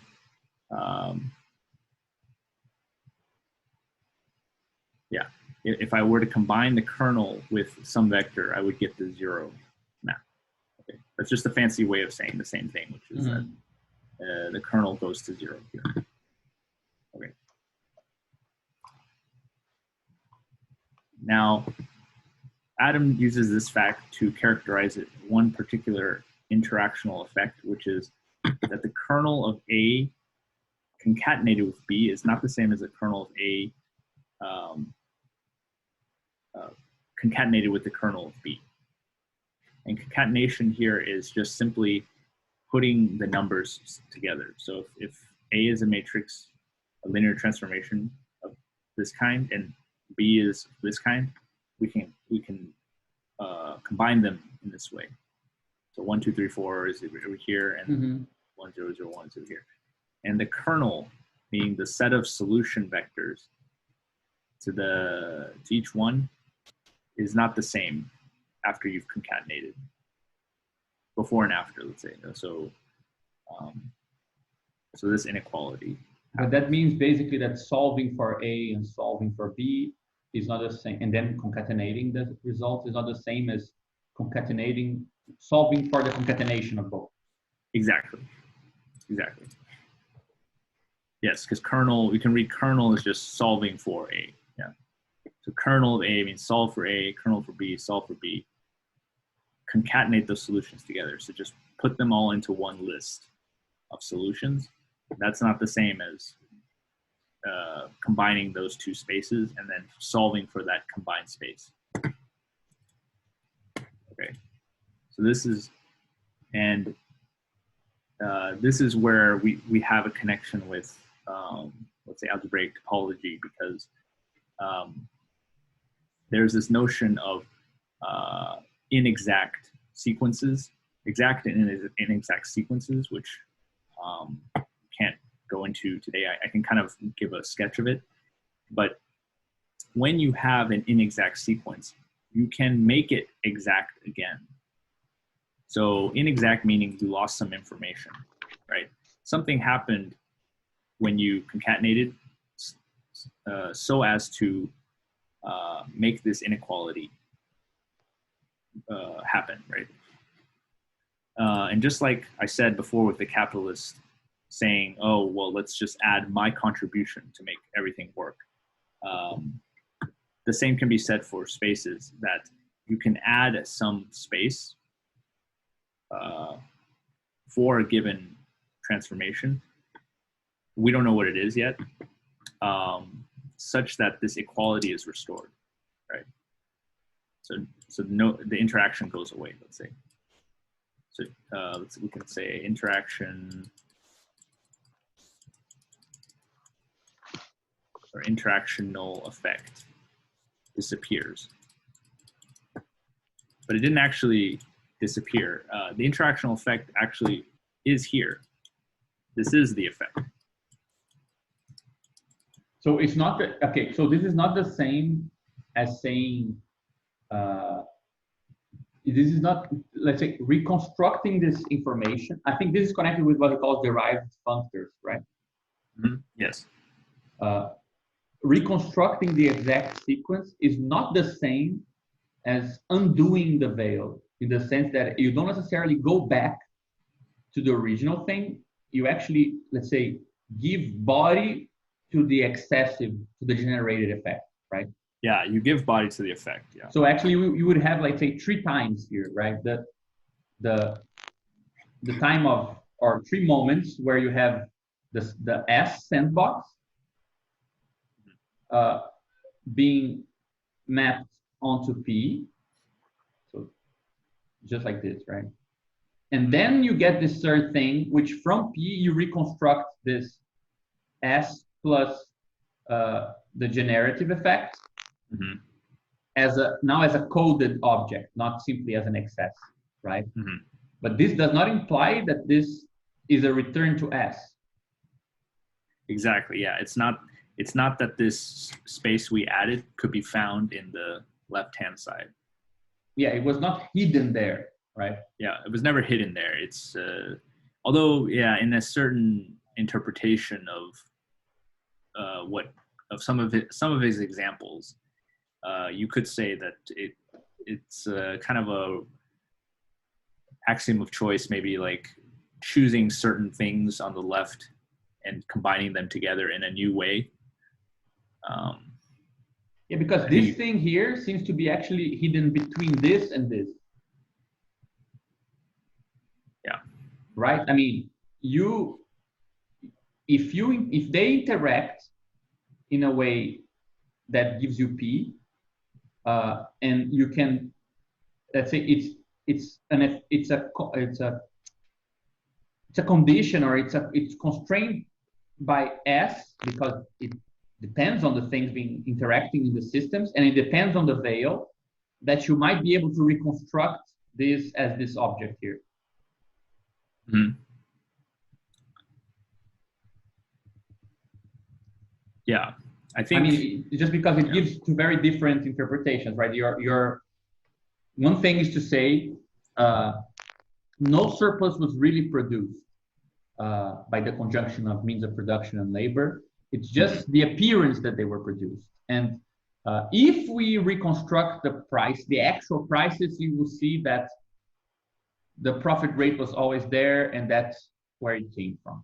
A different thing is to say something was produced, but you can code that mapping, that veiling or abstraction back into an object afterwards, right? You can kind of retroact that effect and represent it as a third quantity. Exactly. But that's not the same thing as saying that, I mean, I can simply, like this balancing out, so the generative effect is just a surface effect. It's actually, I mean, it's, you're turning the relation into an object, and it's not simply substituting the relation for a hidden object that was always there. Mm-hmm. Yeah. I'm not sure. I'm just trying to. Yeah, it's hard to assign a meaning to it at this stage, but yeah, I think that's right. Like, it's just because, I mean, I think the big danger, or something that at least I didn't see from the first chapters, but from the later on, the other ones, it seems like it might be the case, is that it talks about loss of exactness and loss of information as a productive thing. To lose information might lead you to effects that were not contained in the total view of the two interaction systems. So it seems like it's a productive thing, but this retroactive process of linearizing the cascade effect, right, makes it seem like you, to reconstruct the exactedness, like as if the exactedness is ontological, right? And the generative effect was an illusion. If you knew the exact information, you wouldn't, no generative effect would have occurred. Which is kind of what it seems like in the magic example, right?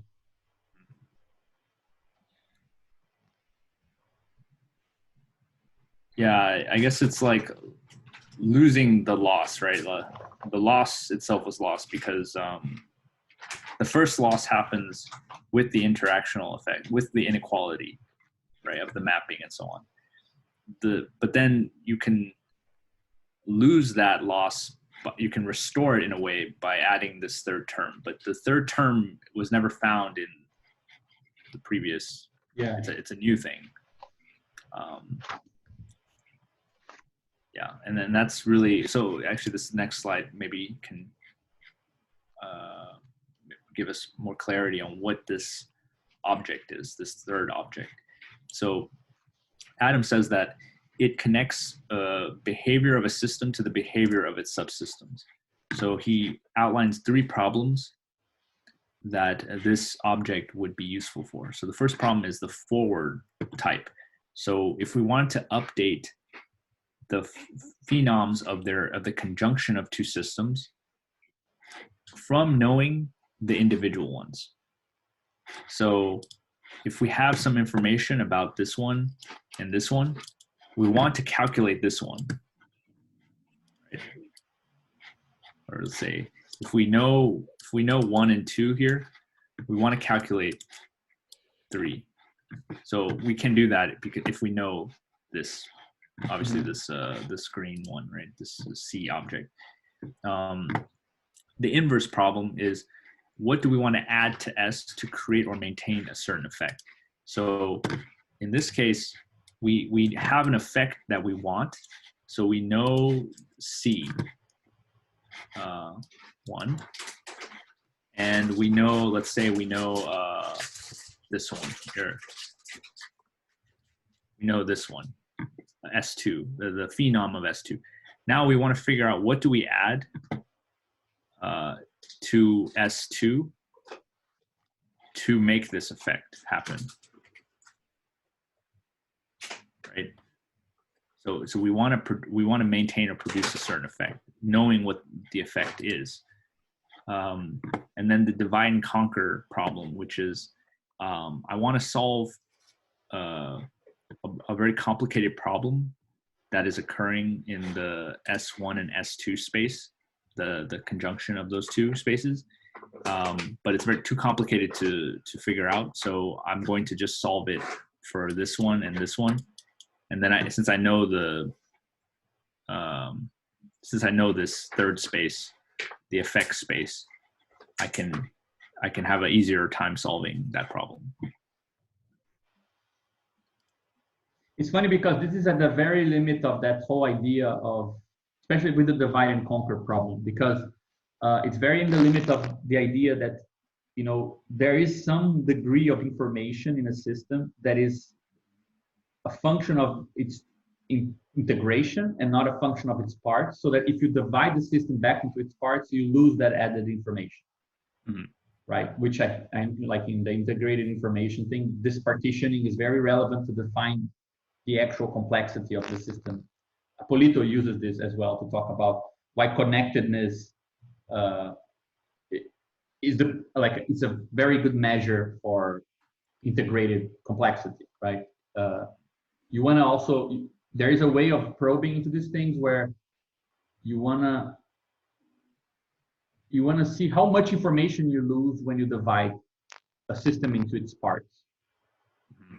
Right? That gives you a measure of how much of that information is a function of its connection, right? Yeah, I mean, yeah. Sorry, Ray. Yeah, I was also mentioning that, I mean, the basic formula of generative effect is really surprisingly similar to what the definition of integrated information is, and which is exactly what you lose when you cut a system, basically. So when you consider perfect. Yeah. as their parts, and there's this guy called Pedro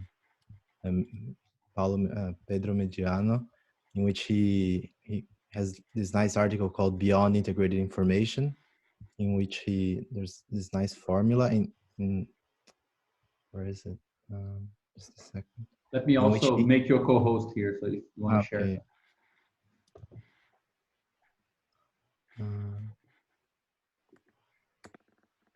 How do I share my share screen? Okay.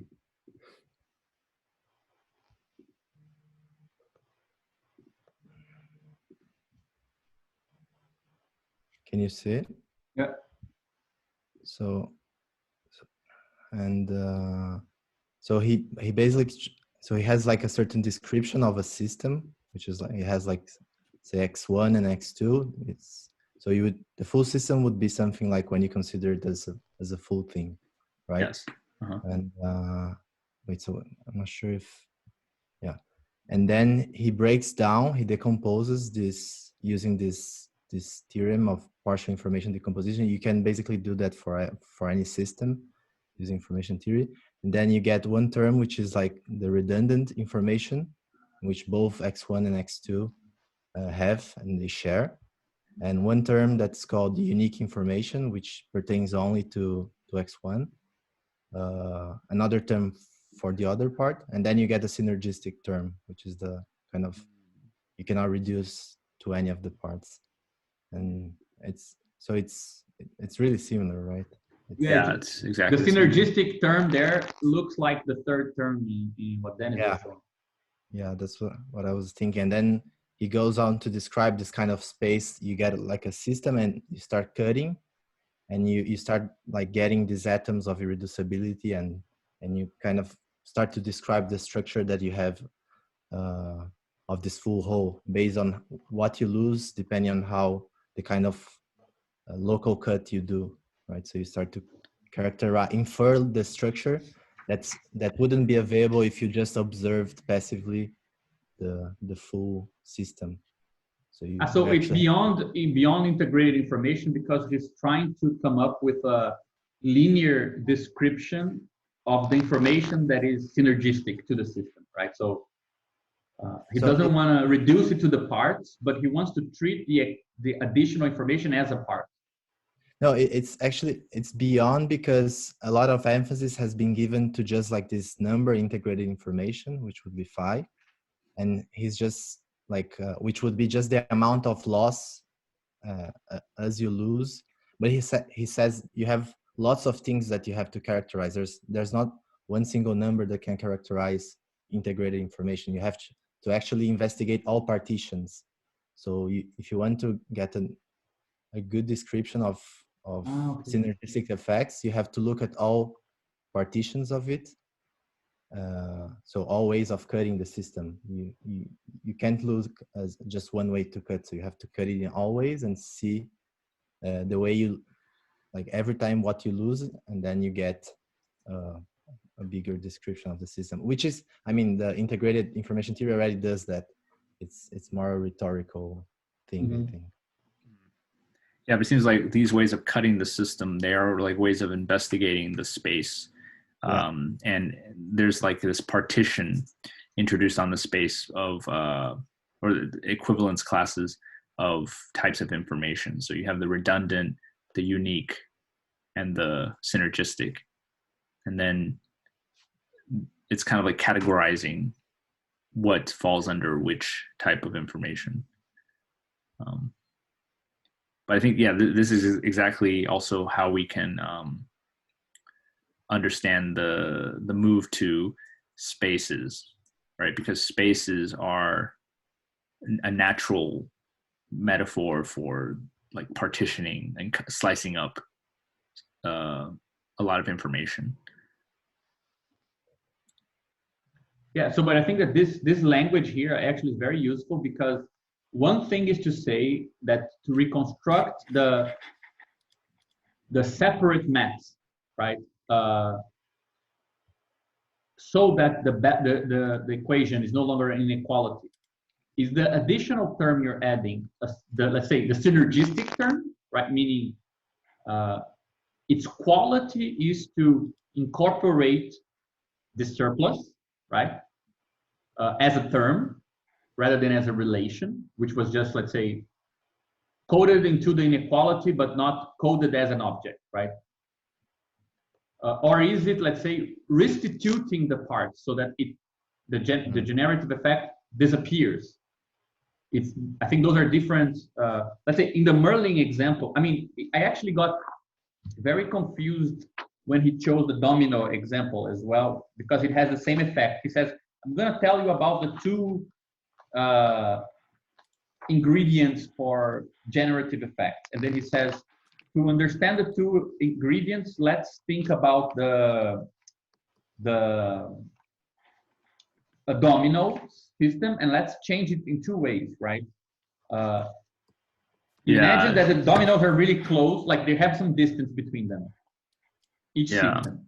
Now reduce the distance between the dominoes to the point that they are touching each other, right? Or even glued to each other.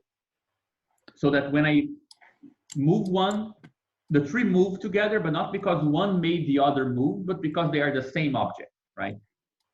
Yeah, exactly, like that. They would still move, but it's not a cascade effect. So you lost something. Some condition was not met. And that would be the first condition, which is they must be separate systems and not one system. So that's the multiplicity condition, right?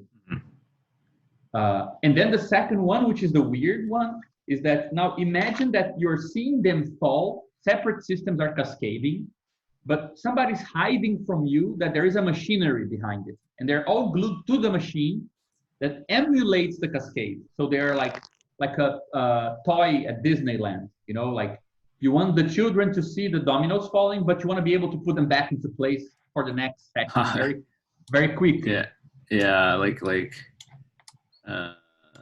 I can't even imagine, but something like that. And they just make them fall. Yeah. They're actually falling separately, but for a bystander who doesn't see the orange thing, they are falling because one is touching on the other, right? So I mean, this is a good example, because this here in this second example, this is not even like it's a timed machine, right? C2, C3, right? Changing the states, and you see this through the veil as like an object hitting the other, hitting the other, hitting the other. So you don't see that these objects are actually tied together here in a different way, right? Yeah, exactly. Yeah, you don't see the whole space of the system. Yeah. So this here, this here doesn't make it possible, shows that you need multiple systems. and that this here, and this is where it gets a bit confusing for me, because I was trying to find the actual formulation. He says, this is in chapter 2, perhaps.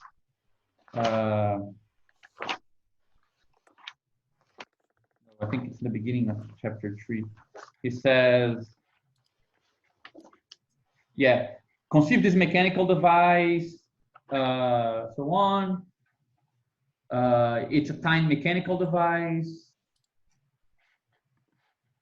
So we non-intentionally hides the part of the physical laws governing the whole setup when observing the domino. So this part here is hidden, right?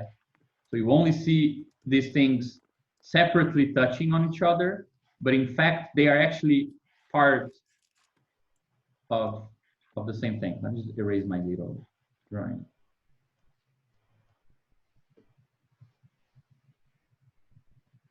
Yeah, it's on the 3.1 point.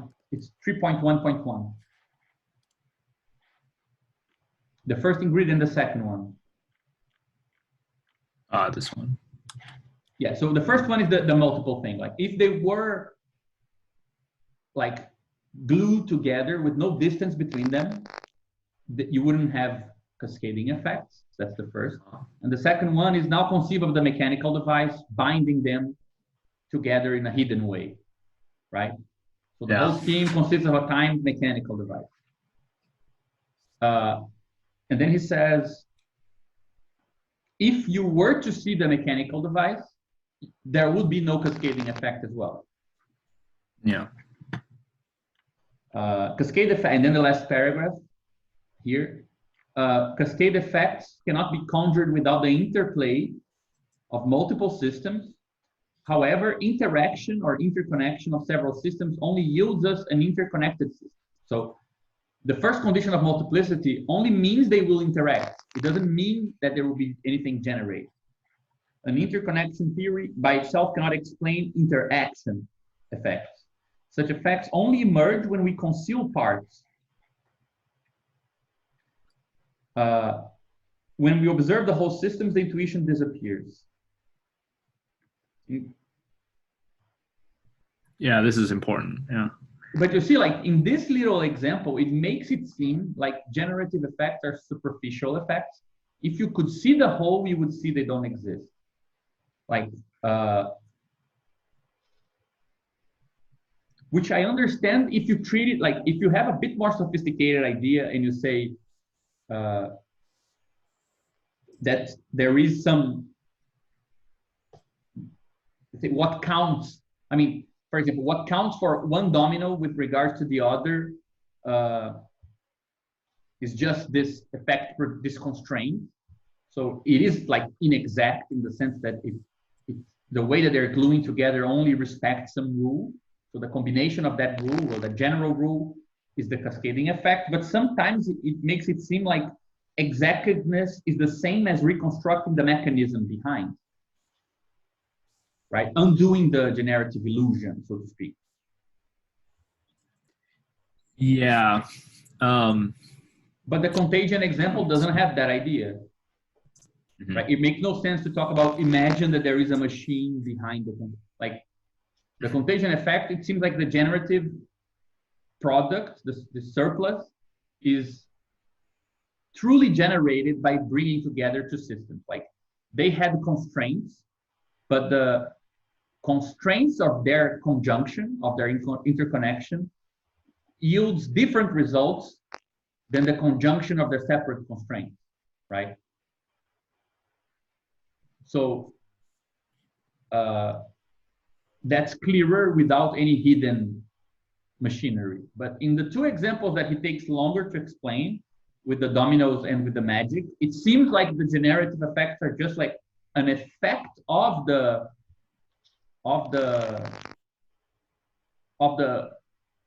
lack of total information. Yeah, I think it revolves around how you interpret this mechanism, this orange mechanism.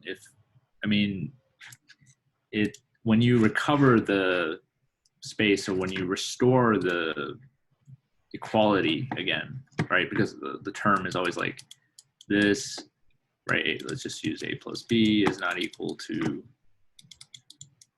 right, A plus B. And then now we're saying, okay, but let's add in the domino mechanism. Once you have the domino mechanism, this becomes equal again, right? But if we think of the domino mechanism not as like, not as getting rid of some hidden variable, hidden laws or something, or but as some let's put it like this: you can be either a vulgar guy or well, it's also vulgar, but you can also be a Hegelian, because one thing is to say that the orange thing is the hidden essence behind the appearance, or you can say the orange thing is the essence of the appearance, right? A sort of supplement that gives body to the, let's say, to the being of what appeared. Like at first you look at what appeared and you say, I can't really grasp this added thing. It seems like it comes from nowhere, but you can actually give a form to the thing that came from nowhere, right? Exactly. This thing is, for all purposes, identical to gravity, right? To space-time. You know, like you can have many names for this. So good point. Right. Yeah, that's actually what he says in between the lines, not in between the lines, but he says cascade effects would have emerged only with the veil. We can claim that the mechanical device is not a natural process. However, the physical laws of mechanics can be regarded themselves as the device. Mm-hmm. Right? So forget about the device. Just imagine that you call the device gravity.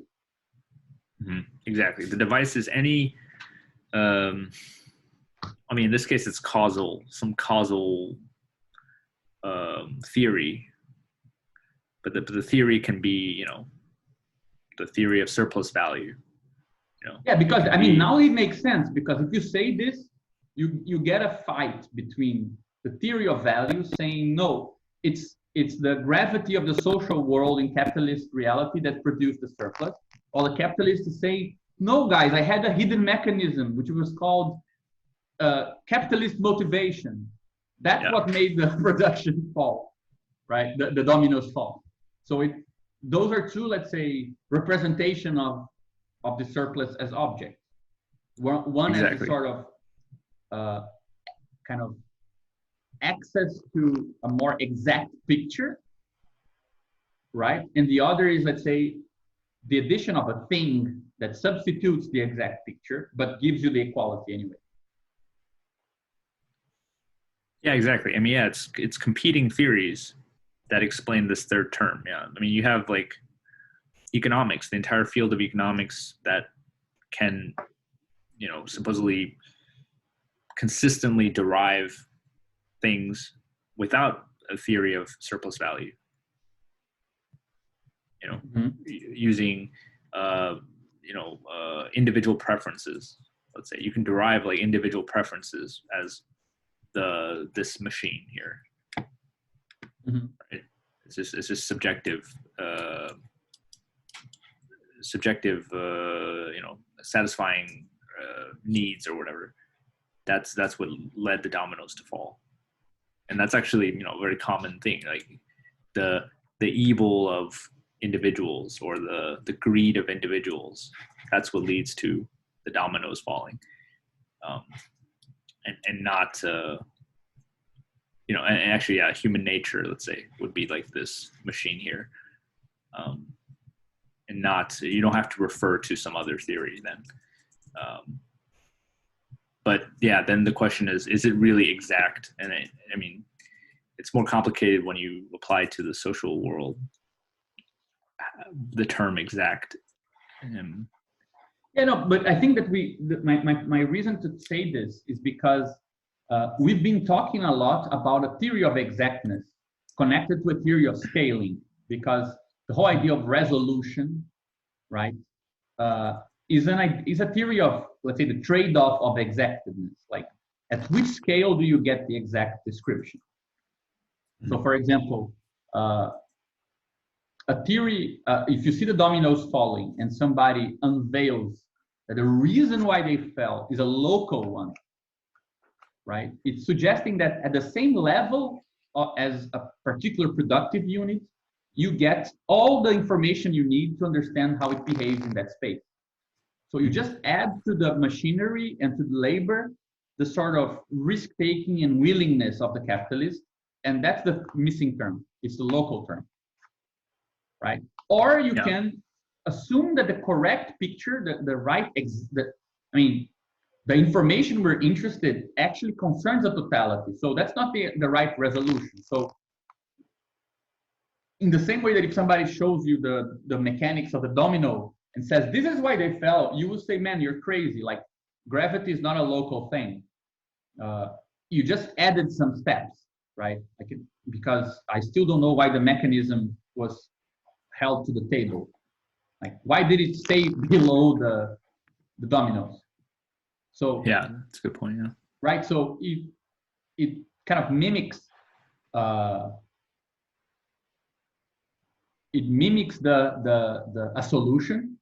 It reminds me of a really good movie by Bergman that was actually an adaptation of a Chesterton play called The Magician, and I think the movie is also called The Magician, and it's about a guy who can do real magic, who can actually make things move in crazy ways, but nobody believes him because it's very subtle.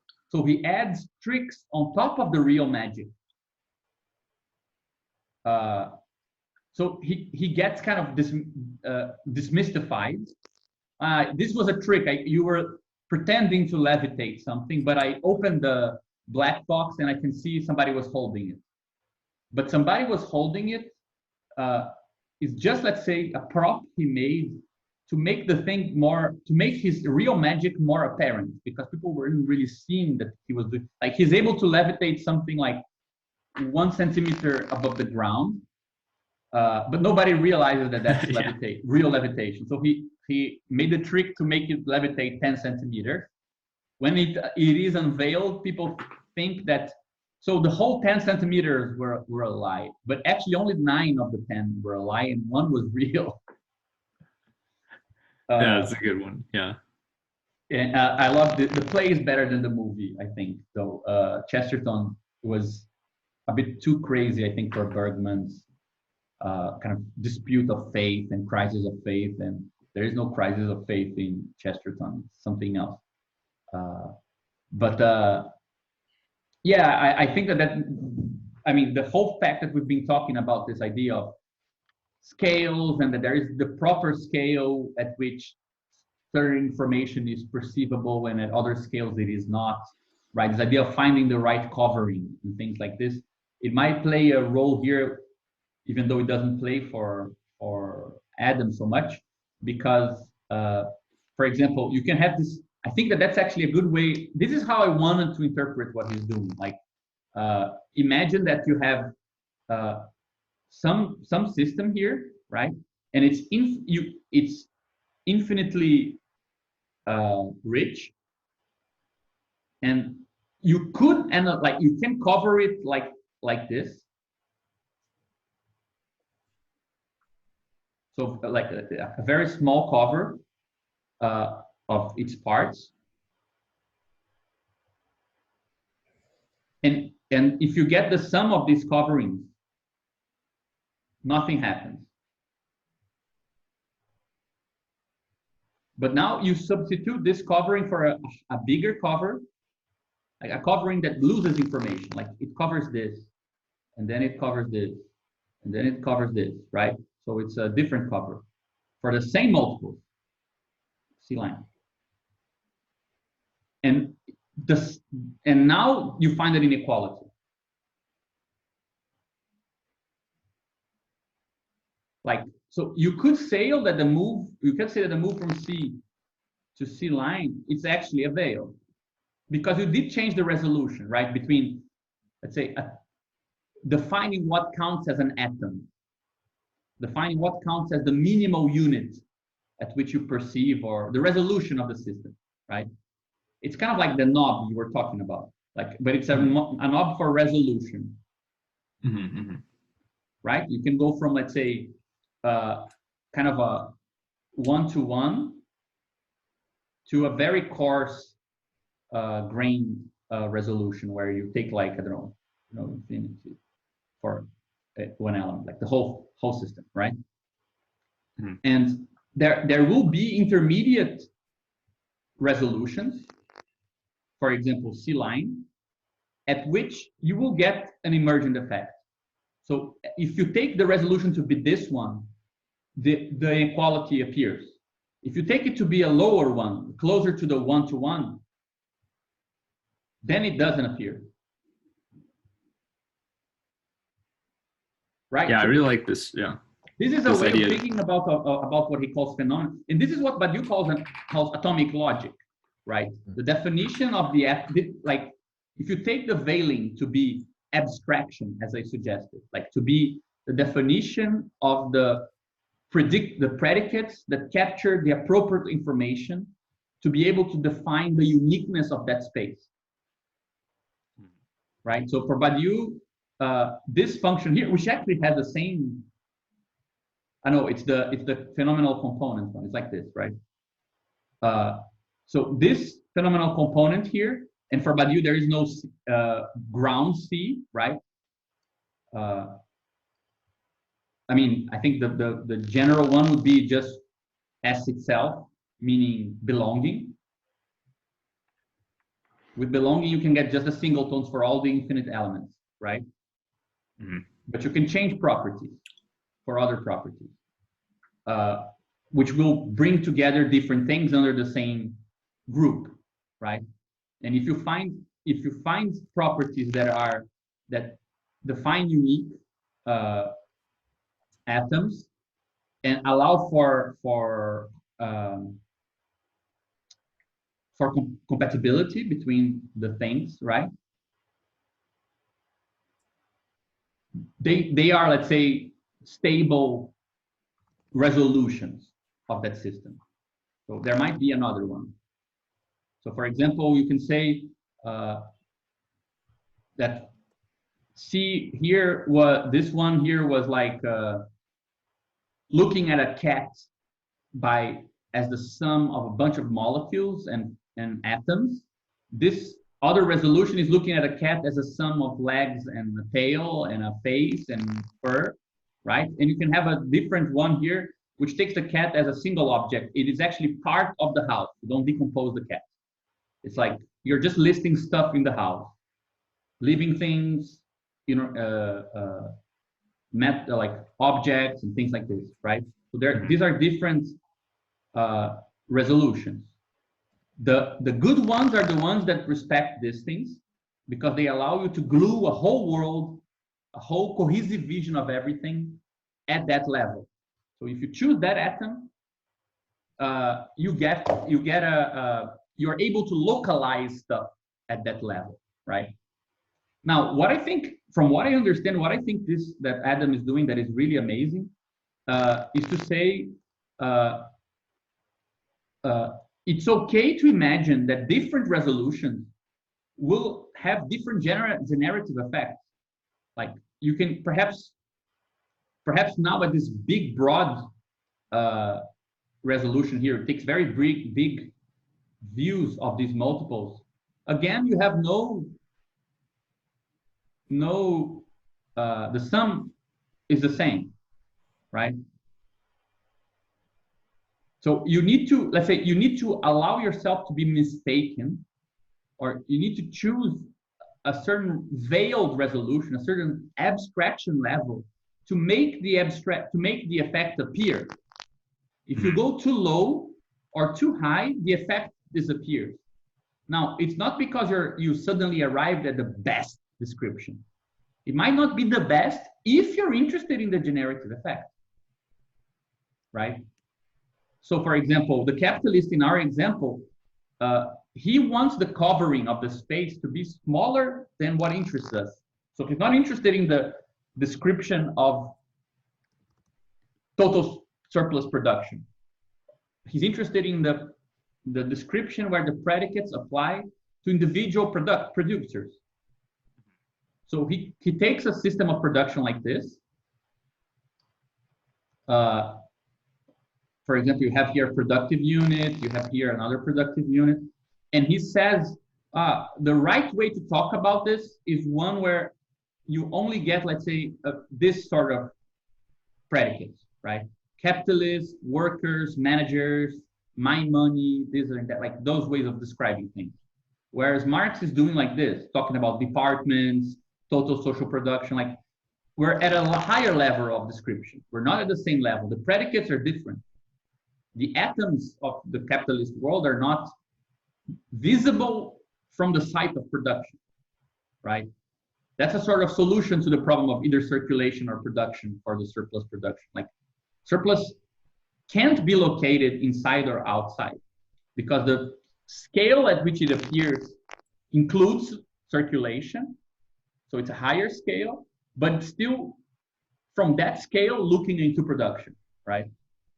Yeah, Something and like in that sense, the transformation problem is people, like, it's the question of whether one scale could be reduced to the other, or if from Marx's scale we could translate it back down to the local scale. Yeah, exactly. That's what I'm imagining. Like let's imagine like this, okay? So there is a resolution one that maps this system in such a way that the sum of all these connections is the same, right? Mm-hmm. Nothing is produced. This is, let's say, the immediate resolution of individuals, so to speak. Now you get a second resolution, which is, let's say, the value analysis, which analyzes this system, and the sum of the effects at this resolution is distinct from the analysis of the part. So we get that inequality, right? Somehow, I don't know how I'm writing this. Now, there is a third thing, which is finding a resolution, which you want to do two things. You want to preserve this and go back to one, right? Mm-hmm. So the capitalist is not happy with this, where equivalents are exchanged for equivalents. It doesn't make sense for him. But he's also not happy with this different resolution, which allows surplus to appear. We're able to talk about its appearance, and we can see that something emerges. So we're looking from further out. We zoomed out. But the guy now wants to zoom back in while keeping the inequality, right? So I think that's what you said. Like in a third resolution of the system, you want to add like, so I don't know, there's something about this. I'm not sure exactly how I would frame it, but it's a way of talking about the transformation problem also in this sense, right? But the basic thing that I wanted to bring to the discussion is that I think that a good way to think about this is in terms of not veils between me and others, but different resolutions of a system. So you have a system of systems, right? A universal, I don't know how it calls it. And we can talk about the veilings as different ways to partition the system. So we don't need to imagine some guy here looking. It's this idea of a guy looking, this is an eye, I'm sorry, is just standing for the fact that a same system can be analyzed by taking parts like being partitioned like this, or it can be partitioned like this, right? All of them kind of preserve the idea of ordering and the idea of, I mean, most of them preserve, and if they're good ways of partitioning, they will preserve the gluing conditions as well. But there might be many ways of doing this, you know, like this.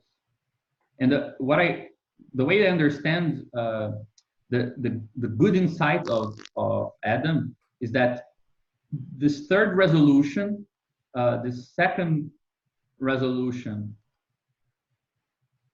and this third one, they might actually yield some kind of make an inequality appear, and others don't.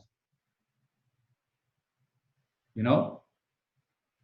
Like, so I think that's a nice theory because it suggests that, let's say, it goes with that intuition that fetishism is not about mystification for a perceiver, for an observator, but it's the objective place at which you need to put yourself to see capitalist reality. Like the predicative structure that makes capitalism apparent is not the same as your own resolution. It's not the same as your scale, right? So when you look at things in a factory, you need to put yourself in the position where you see commodities relating and you see labor as commodity to see, let's say, the dynamic structure appear.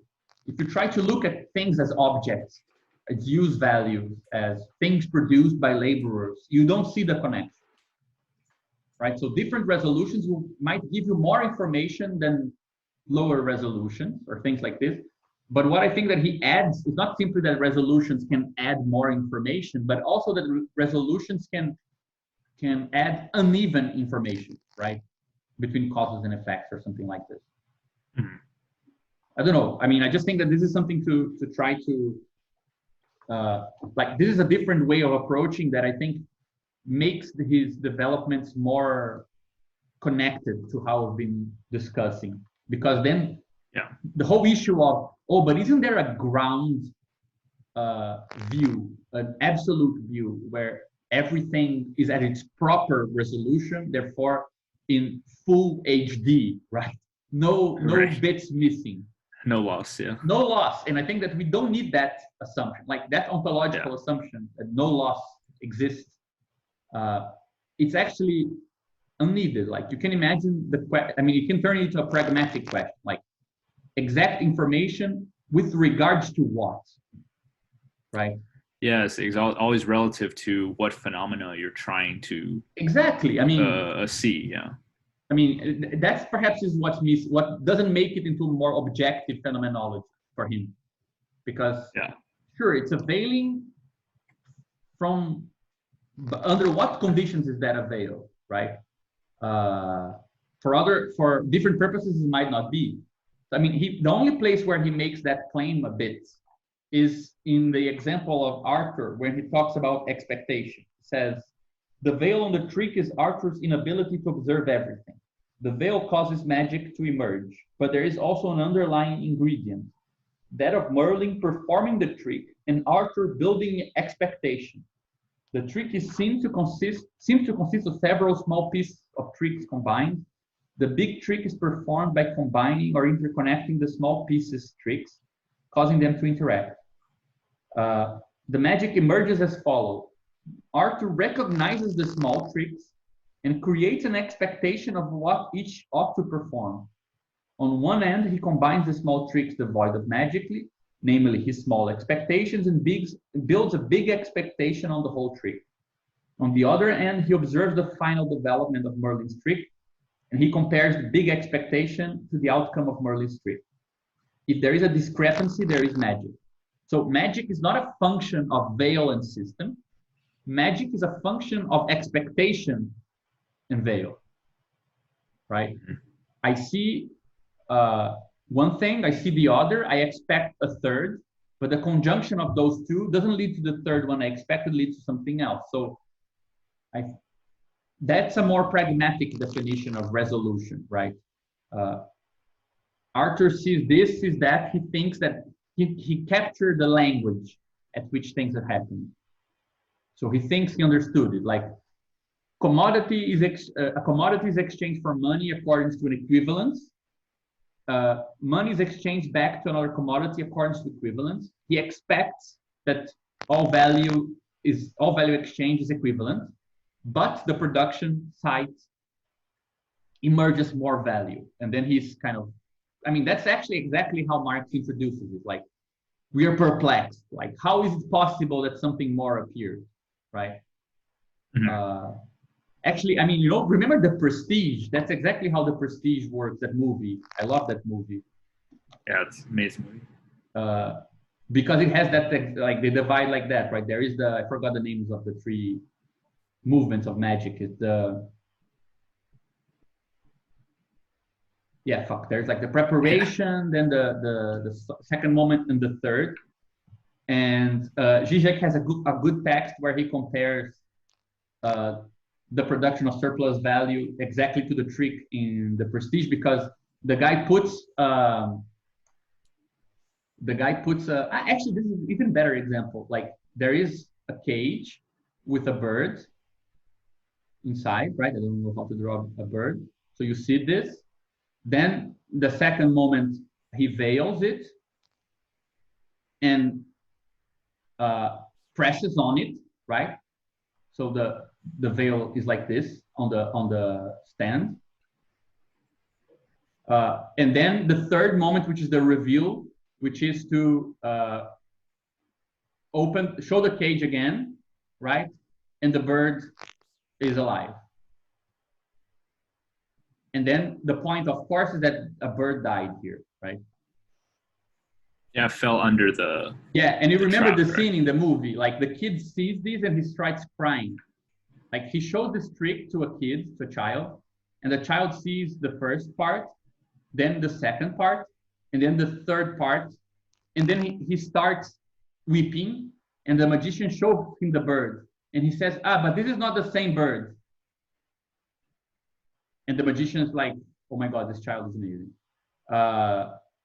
And then Zizek says, yeah, but this is kind of what happens in surplus production. Like, the workers here, dead below, but then you have like this surplus produced on the other side.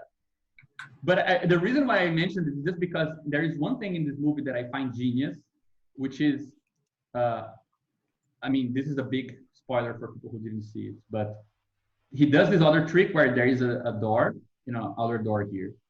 And the guy drops a ball, enters into this door. The door doesn't have anything. It's like on a stage, right? Then the ball is kicking, and then he exits through this other door and picks up the ball. And like, everyone is like, crazy. How did he go from here to here? It's impossible, right? And then the other magician who hates him, he actually decides, he understands the trick in 2 seconds. He says, the only way that the magician could be here and then here is if there are 2 magicians, right? Magician 1 plus 2.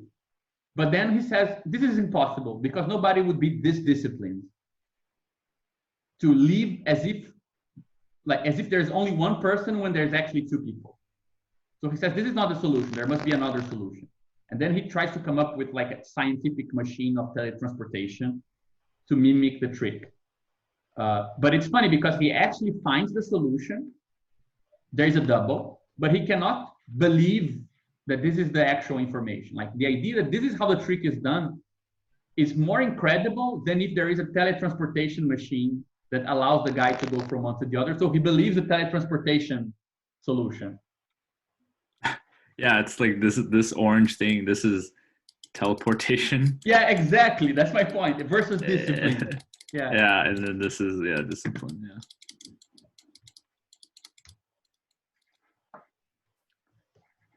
I always found that amazing. Like, the guy, and he tries it. He gets a double, the other magician, and he tries the trick with the other guy, but the other guy is paid, and the guy wants status and money, so he doesn't want to be the double. He wants to be a magician himself. So there is like organizational problem. And then he says, this is impossible. Like, this is less possible a solution than teletransportation. Yeah, the idea that 2 people can go. Like, nothing is hidden. The idea that the guy is organized to the point that's what's hidden behind the veil is more, it's kind of out of the world. Like, he cannot accept. So he needs something else instead. Yeah. Yeah, I think it's a perfect way to think about this third term. Like, yeah, there's 2 different, I mean, there can be different ways of thinking of this third term in a vulgar way and some more sophisticated way, let's say. Yeah, I think it connects the idea of exactedness, right? To restore the exactedness of a system to the pragmatic point. Like, okay, but exactedness under what conditions, right? What are you accepting which is perfect information? Mm-hmm. Yeah. Because if you added to the magic, just discipline, like the beginning of the movie, there is a Chinese guy who does a trick with a bowl with a fish. Like he walks into the stage with nothing, just a little stand, and then he's like very old and very kind of weak and kind of fat, and then he does like a gesture, and then there's a bowl of water with a fish inside, and everyone goes crazy. And then the magicians are looking at him after the show, and he leaves, and they say, "This is the trick. The trick was not what he did on stage. The trick is pretending he's weak and fragile all the time that he's in public. So people think it's impossible that he has the strength to put the bowl like between his legs and make it appear, right?" So, for example, for those magicians, it's a possible description of the world. A Chinese guy committed to magic all time of his life, and it's possible for them because they're like that. But for the audience, it's less likely that the guy is pretending, because they would never imagine that that's a possible description, right? Than to assume, I don't know, it's a hologram or something, like a technological solution. So just to say that this is a good way of thinking about, you know, how different sizes of the world or different commitments to what is, let's say, the proper resolution at seeing the world should give you different exact descriptions, right? Yes, I see what you mean. Yeah. Restoring exactness. It's actually not an exact concept. It has some degrees of, like some degrees of freedom there. Yeah. Yeah.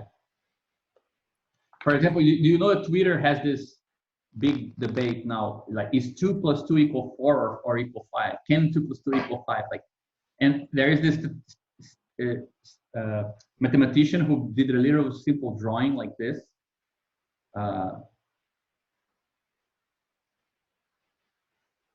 Yes, yeah, I saw this one. Yeah.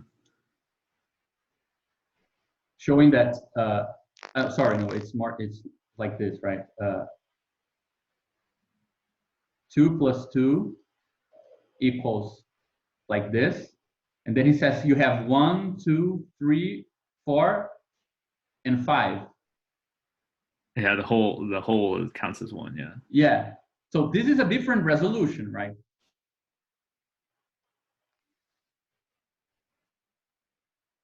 Yeah, exactly. Yeah, that's the key. Right. If your predicates only apply to this, then the solution is 4. You will only accept the solution 4. Though I think that it's not very simple, because then I wonder why he didn't accept that this is 1, this is 2, but it's squares, right? This would be a rectangle, but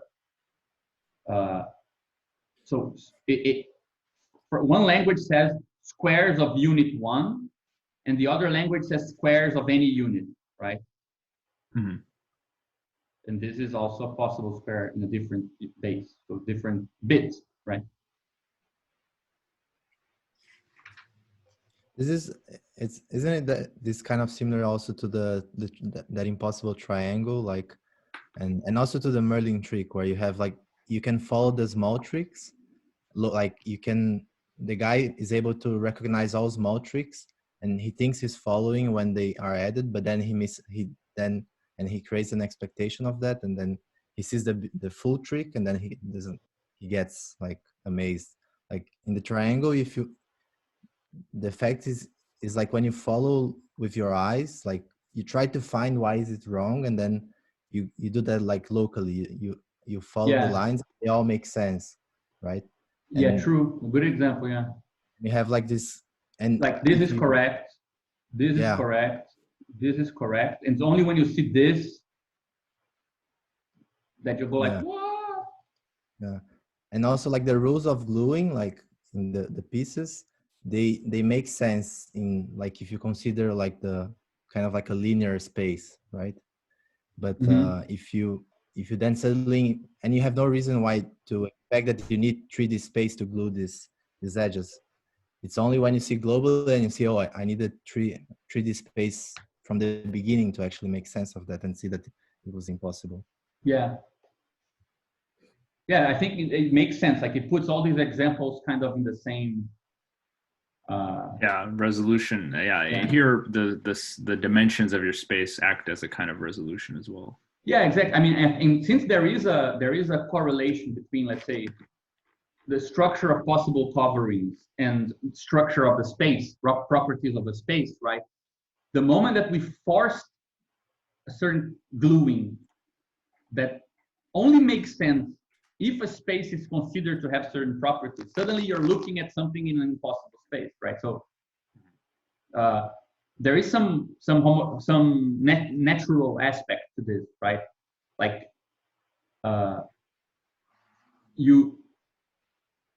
to think of it in terms of coverings of, or to say at which level the parts are being considered, right? And then that resolution is already, let's say, committing you to some properties of a space, right? It might seem like that resolution shouldn't, because you assume, like, I don't know, I forgot how that's called, like that the fact that you can all in a topological space, you can just kind of close a circle back to a point, right? Yeah, deformation or yeah, you like this sort of, this contractible property, right? Every circle, every closed loop can be contracted back to its 0 point. If it cannot, you get a different genus of the circle, right? Yeah. So you assume that you can just take any resolution because it's always transitive. But I think that this inequality here is a good way of talking about the fact that it's not, right? I think one way to think about this is that resolutions are not always transitive. Like to adopt a certain resolution and then add stuff. So sorry, to see this and see this and then glue it together. So A at a certain resolution, B at a certain resolution, and then you glue it. Sorry, R. It's not the same as seeing it in a resolution where the two things are already glued, right? Mm-hmm.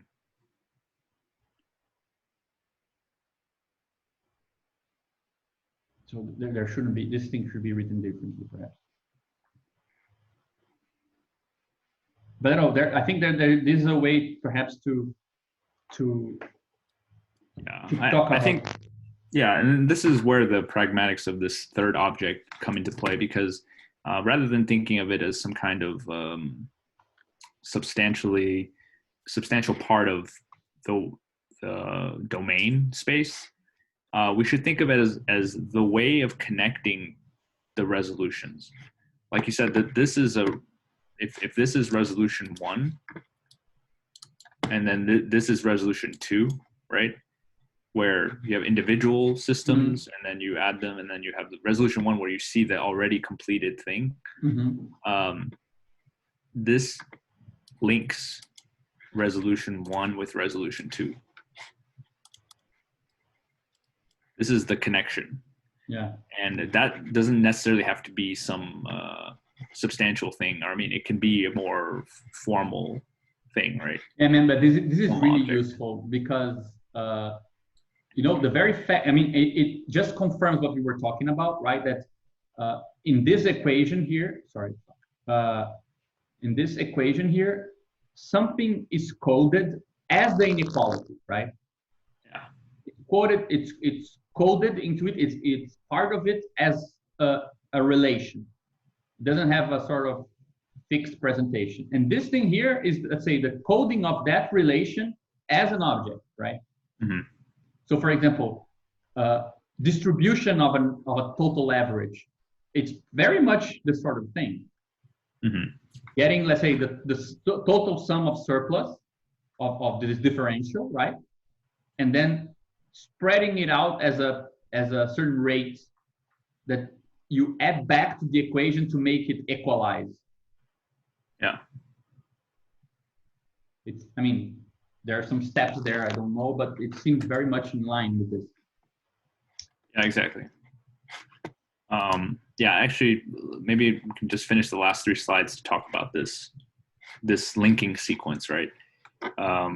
So first of all, the reason we introduced linear algebra again is because to calculate a linking sequence, you need linearity, at least the way that Adam does it, right? So the language of linear algebra and vector spaces, this is where you can actually calculate things. However, most phenomena are not linear. So that's where things like algebraic topology and algebraic geometry come into play, because we can actually, there are ways we can turn nonlinear problems into linear problems. Okay, and I didn't get far enough to give a clear example of that, but later on in the text, he does this using cohomology. And then also he points out an interesting example of logic, as you can have generative effects on logic in terms of inference rules and statements. So if I say, we can interpret the S's as being a set of statements that are true, right? So I say, X is true, Y is true, Z is true, and so on. And then this one is S2 is, A is true, B is true, C is true. So the conjunction, so let's say we have an operator that gives us the set of derivable statements. So if A is true, then B is true, right? So we say the operator here takes all the statements in S1 and gives us the set of derivable statements, right? And clearly we can think of an example where the conjunction of these two is not equal to this, right? I guess I'll use union here because it's a set of statements. And why is that? Because the set of things I can derive from S1 and S2 here doesn't count statements that are derived from a combination of the two, right? So I can use I can use theorems and examples from 2 different fields, let's say, to derive my theorem. Let's say I can use things from both on this side here, but I can't on this side. So that's another example of. This really reminds me of Lautmann, because Lautmann had this idea he called mathematical mixtures. He says mathematics is the crazy thing about mathematics is everything is homogeneous, everything is made of formal systems, but the conjunction of formal systems like algebraic geometry or even mathematical logic, like those are not tautological, right? So the mixture of logics and mathematics or algebra and geometry doesn't give back to you all the statements you knew in algebra and the statements you knew in geometry, like just corresponding them. Like, for example, like basic stuff like Boole did, right? Showing that you can treat implication as a sort of inclusion. Or so A belongs to B, B belongs to C, therefore A belongs to C, right? And he says, but this is kind of what we mean by transitivity and implication.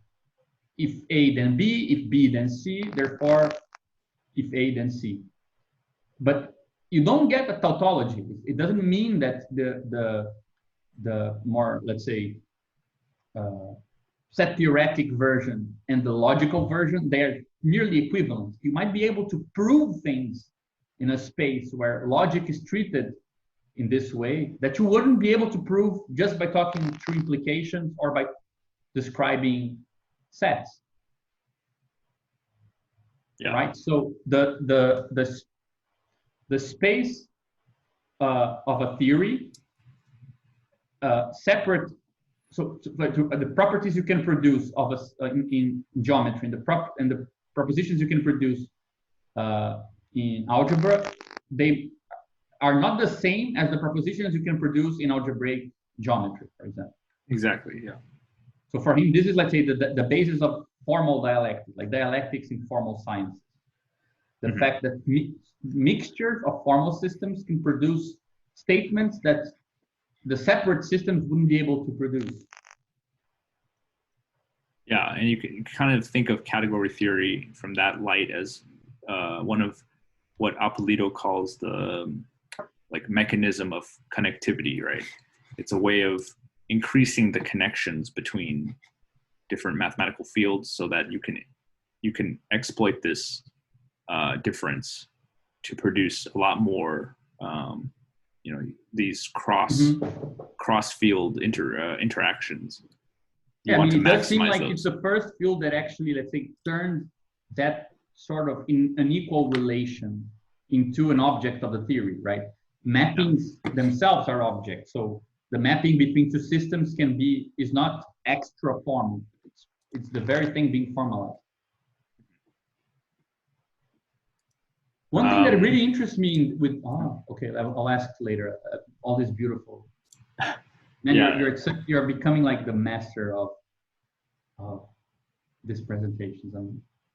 I really enjoy it now. Yeah, it's it's kind of fun. It's just like drawing pictures, and then I have to figure out if it's rigorous at all. Just two more slides, just to get an intuition for space. Basically, what we were just saying, algebras and spaces. We can actually come up with a formalism for describing manipulation of spaces, which is algebraic topology, and we can use this to calculate this object, this C. Basically, it's a cohomology of the space. But I didn't really get far enough to go very deep into this. But just as an example, we can glue points together by identifying them. So you can think about this operation of a horizontal bar as being the gluing of all these points to a single point, right? So when I say x over a or x mod a, I'm saying count all this pink stuff as the same, right? And then I can also say add two spaces together, and then count these. I can then count these 2 points together, so that creates this. Right. So first, consider the space including both of these spaces, which they're not connected yet. But then I just say that these 2 points are the same. So then that leads to a gluing of this. And in general, I can glue any space to any other space by this method of choosing some points in one space and some points in the other, and doing this quotient operation to them. So this is how we can inductively build spaces. And then this is actually kind of a little more complicated, but it's a way of attaching algebraic objects onto a space. So I define 3 spaces here. C0, which is the set of all points. Actually, in this case, we'll say it's y minus x, so it's only the point y. C1 is the free group of cycles. So a cycle would be a loop in this space. So it would be something like going from x, following b to y, and then back reversing through c back to x. And we can write these cycles as in an algebraic format, like b negative 1c, like that. Or actually even simpler, we don't need the parentheses. Just say b minus c.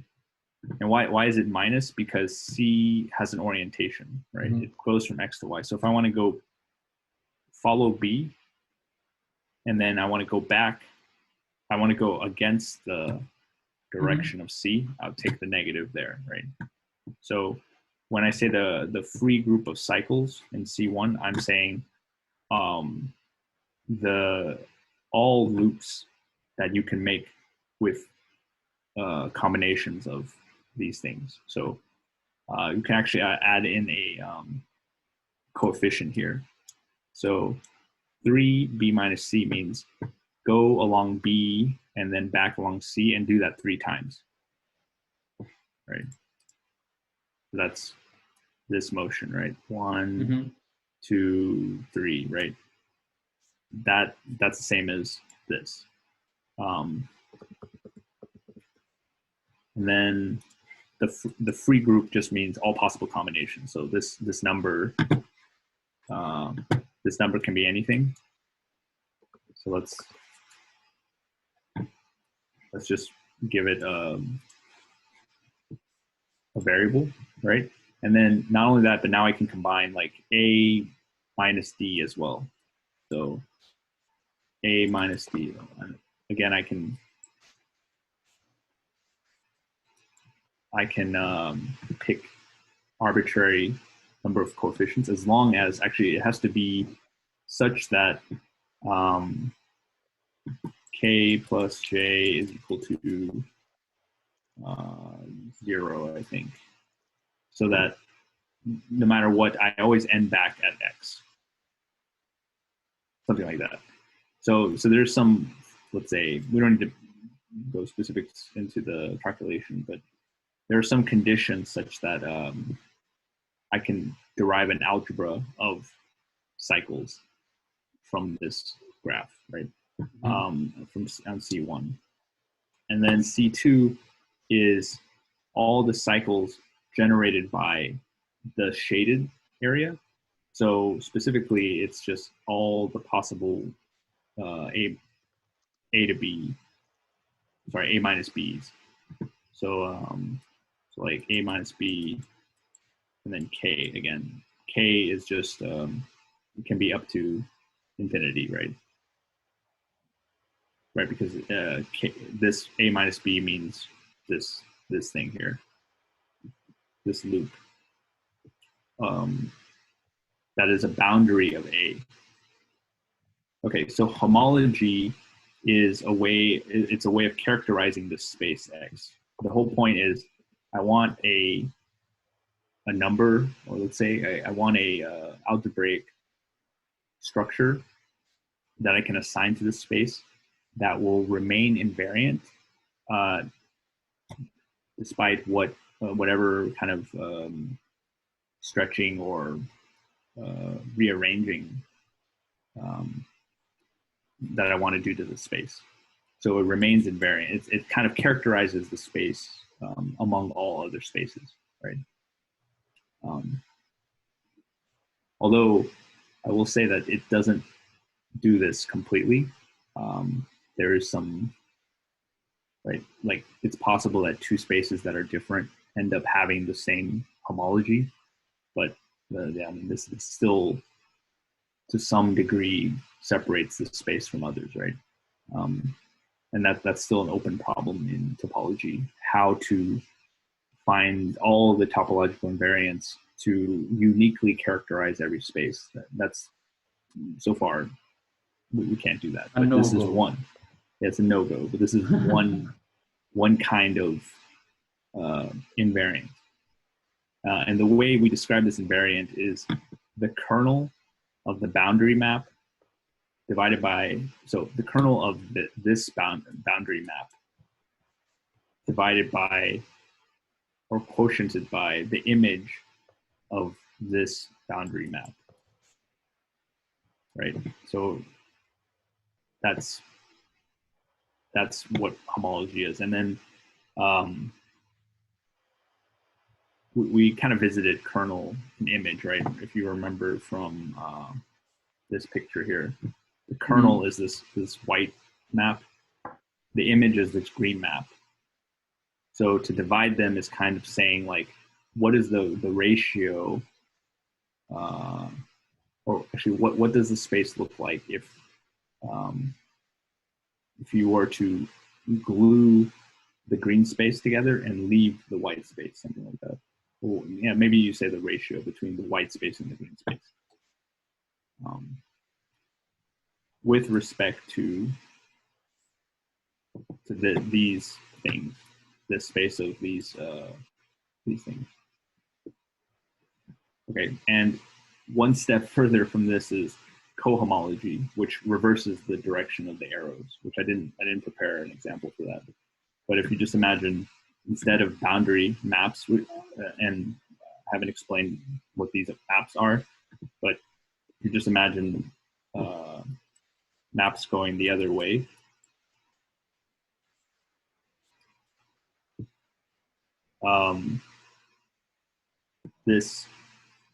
This would have an associated invariant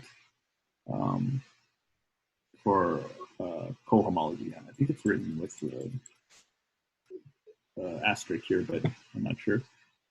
Anyway, this cohomology is what this third object is.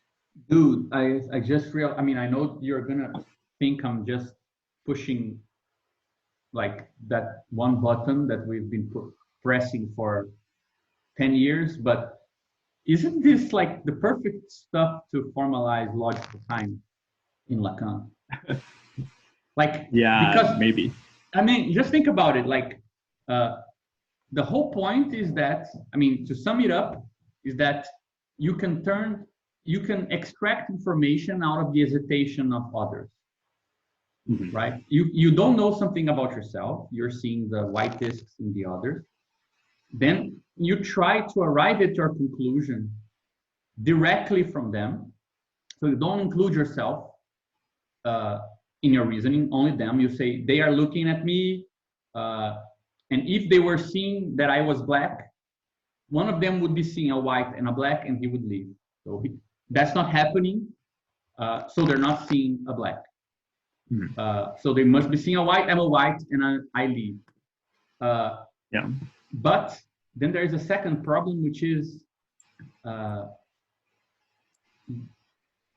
but this also would be valid for a second person, right? Why isn't the second person left?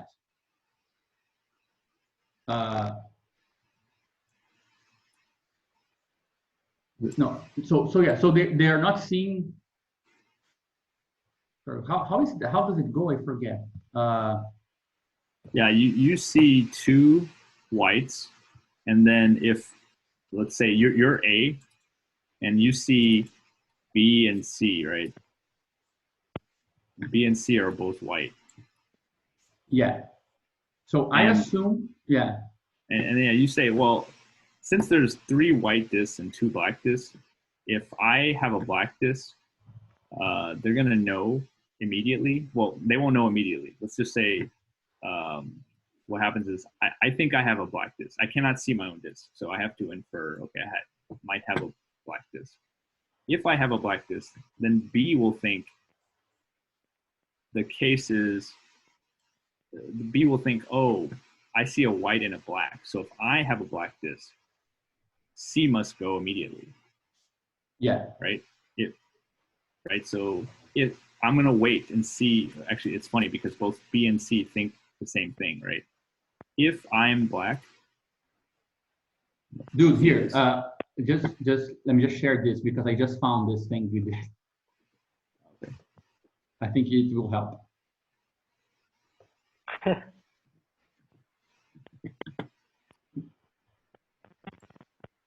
Yes. Remember this thing? It may help, or it may just not help at all. No, but just because I think it goes through what, I mean, it just has more space to say what you were saying. Yeah. Exactly. Yeah. Yeah. Black hypothesizes on this line 2.1. If I'm black, then B will start to think something, right? And the arrows pointing down means yeah, it's another level of the thinking, right? Yeah, I assume that this is like, if I'm black, then B is looking at me and thinking, if I'm black, then C would leave, because C would be seeing two blacks, and C would know if two blacks, then I'm white. Right? Mhm. Oh, sorry, just 1 second. And then I say, well, if neither, so, but B would say, if I'm black, C would leave, but C doesn't leave, so B would conclude that C must be seeing a white and a black. But since I know if A is black and C didn't leave, then B is black. And he would leave, right? If he doesn't leave, B would leave. Yeah, B would leave because now he knows both B and C would figure out that they can go because the other didn't leave.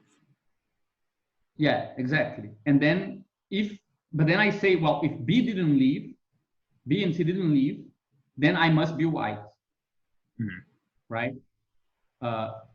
And then there is this moment where it's always a big problem, which is this is not a direct conclusion because this is actually suspended information, right? Because how do you know that this moment ended? Exactly. Yeah, it all turns on the question of what counts as a hesitation here. Yeah, a valid hesitation. It's a negative thing. Exactly, and you have this weird ambiguity, right? I can call it a logical ambiguity, and you move from, let's say, waiting for them to move to realize that your movement is actually what's going to define what you call the temps de battement, right? The how much hesitation counts as a moment, right? Yeah.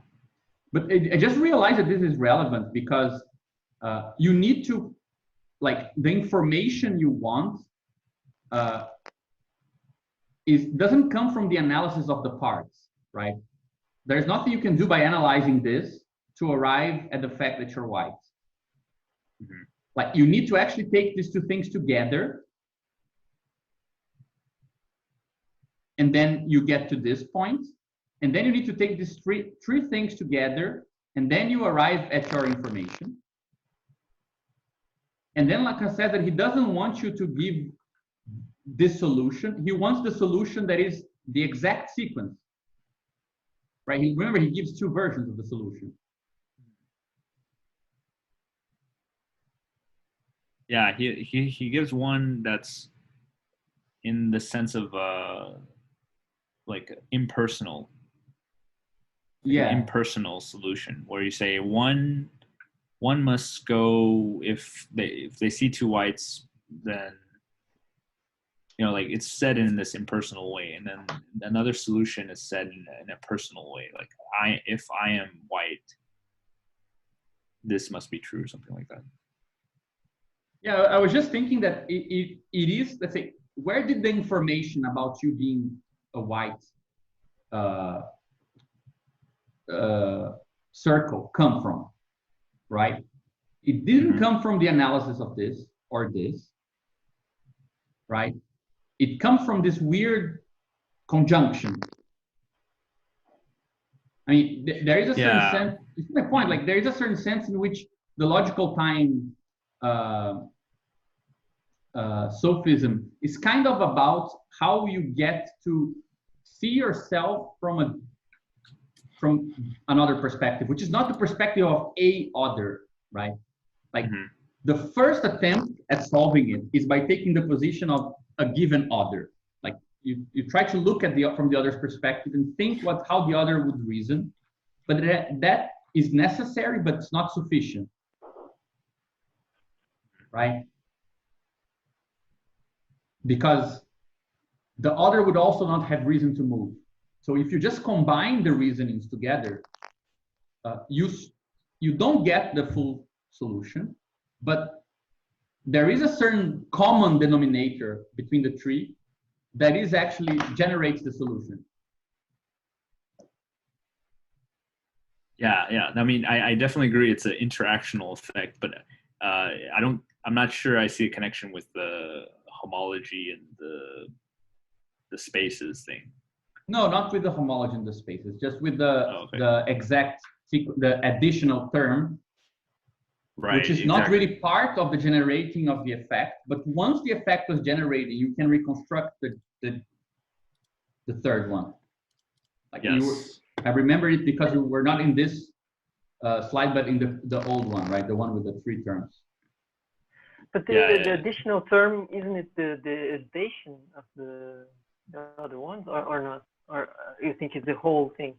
Yeah, and that's what I was thinking. Like this third term here, this is a reasoning that makes the solution exact. Yes, right? exactly. But this third term is only possible after this.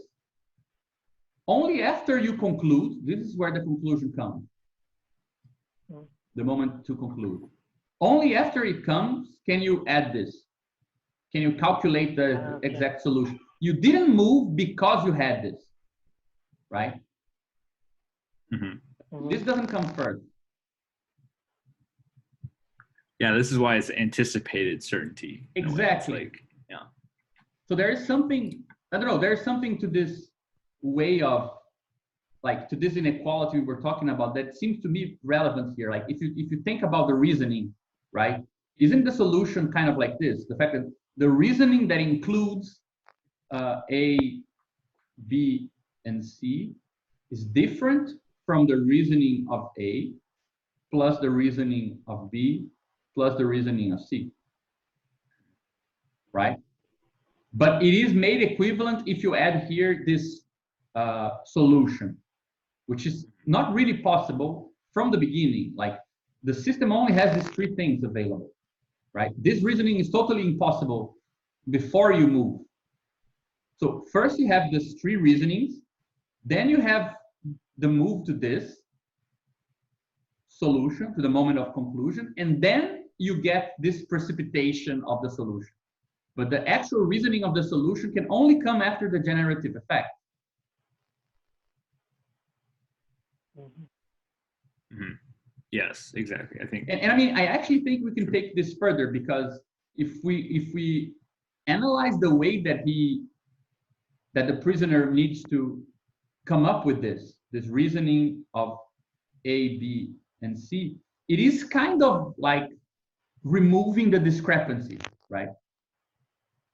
You do get something like the common denominator between the three, rather than the like, you don't move because somebody has better information than others. Like, the solution is a consequence of nobody having better information than anyone else. That is an added information, right? mm-hmm.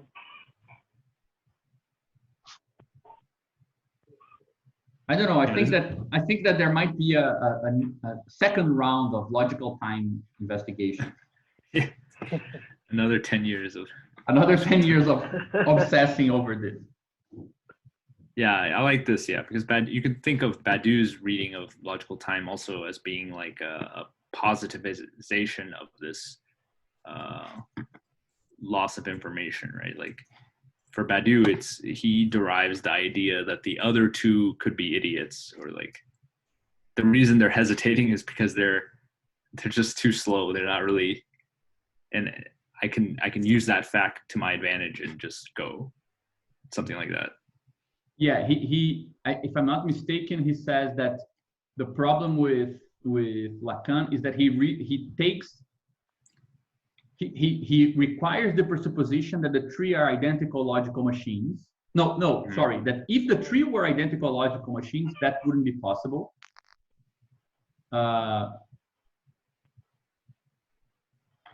He says, I have the text here. He says, he divides it into three reasonings, right? The reasoning one, I see two black disks. He even uses this idea that one is included in the other, right? He says there are three reasonings according to the three premises that are virtually possible. The first reasoning, I see two black disks. Now, there are only two black disks, therefore I'm white. This reasoning would be immediate. It's the time of the glance, but that's not the case. The second reasoning, I see one black and one white. If I am black, the other white sees two blacks. Therefore, he reasons from the start according to reasoning 1. Right? So if I'm doing reasoning 2, the other can do reasoning 1 and leave. He didn't, so I'm not black. And then he says, it is by assuming that the other will accomplish the reasoning 1, whose intuitive brilliance I am able to invoke, that I infer that he should have left the room. Then reasoning 3, I see two whites, I am black, the others see one black and one white. They must reason from the start according to R2. They should have concluded. If they have not left, I am white. Again, I reason according to R3, that the others reason according to R2. Right? Yeah. Yeah, he does it in this way. It's like reason 1, is there a reason 0? No. No, right. Reason 1 is two blacks, one white. Yeah. Reason 2 is two whites and one black. Two whites, one black. Meaning that there is, for someone, if I were black, right, if I reason according to R2, the others might reason according to the first and leave. Yes, exactly. Yes, R2 plus R1 leads to a solution. And then R3, yeah, I think it's like R3 it just happens because R2 doesn't happen. Yeah. Like if you basically like negation of R2, then R3, something like that. Yeah. And then, but like Badiou's point is that that the model that Lacan uses doesn't explain the thing he wants. So he says that under this presupposition that all of them reason according to the same speed because they're just like computing it as logical machines. Under this presupposition, the reasoning R3 is entirely conclusive, given the fact that if the other reasoned according to R2, he would started moving before I finished R3. Right? It takes less time to reason according to R2 than it takes to reason according to R3. Mm-hmm. So if he's still thinking, he is in the same reasoning as me, because other reasonings take less time than my reasoning. By contrast, the fact that the other does not move except when I do cannot lead me to doubt. It indicates, it kind of confirms that he was reasoning according to R3. As a result, my conclusion, which is already certain, is purely and simply confirmed. Surplus certainty and not suspended doubt. Therefore, there must be something Lacan doesn't say. The silent supplement is precisely the point where, in order to cross the temporal topology and the algebra of calculation, again, we're in the space of algebraic topology, in order to account for haste, it's necessary to posit that the heterogeneity of force exceeds the connection of places, right? So the whole, there is a problem of neighborhoods and not only a problem of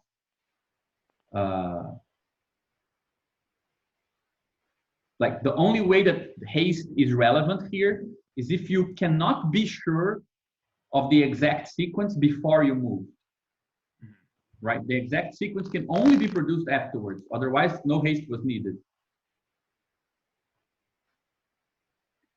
Yeah, I think this is a nice way of thinking. So interactional effects plus time, right? Or time as interactional. Yeah, because I mean it goes with the way that you described it in the addition you made to the previous slide, where you had like this with A and B, and then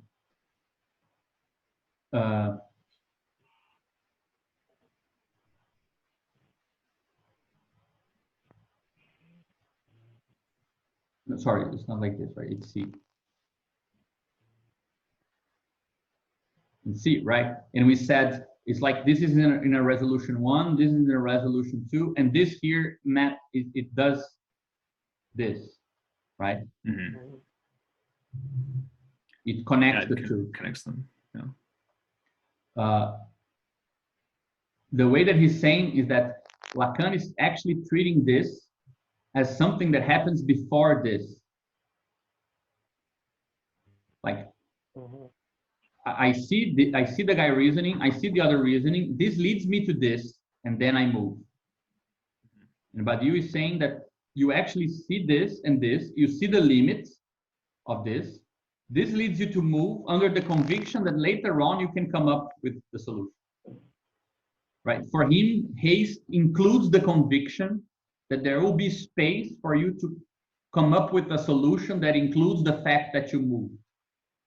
Mm-hmm. Because I mean, he wants to introduce, he wants to add to the logical time the dimension of kind of ungrounded action, right?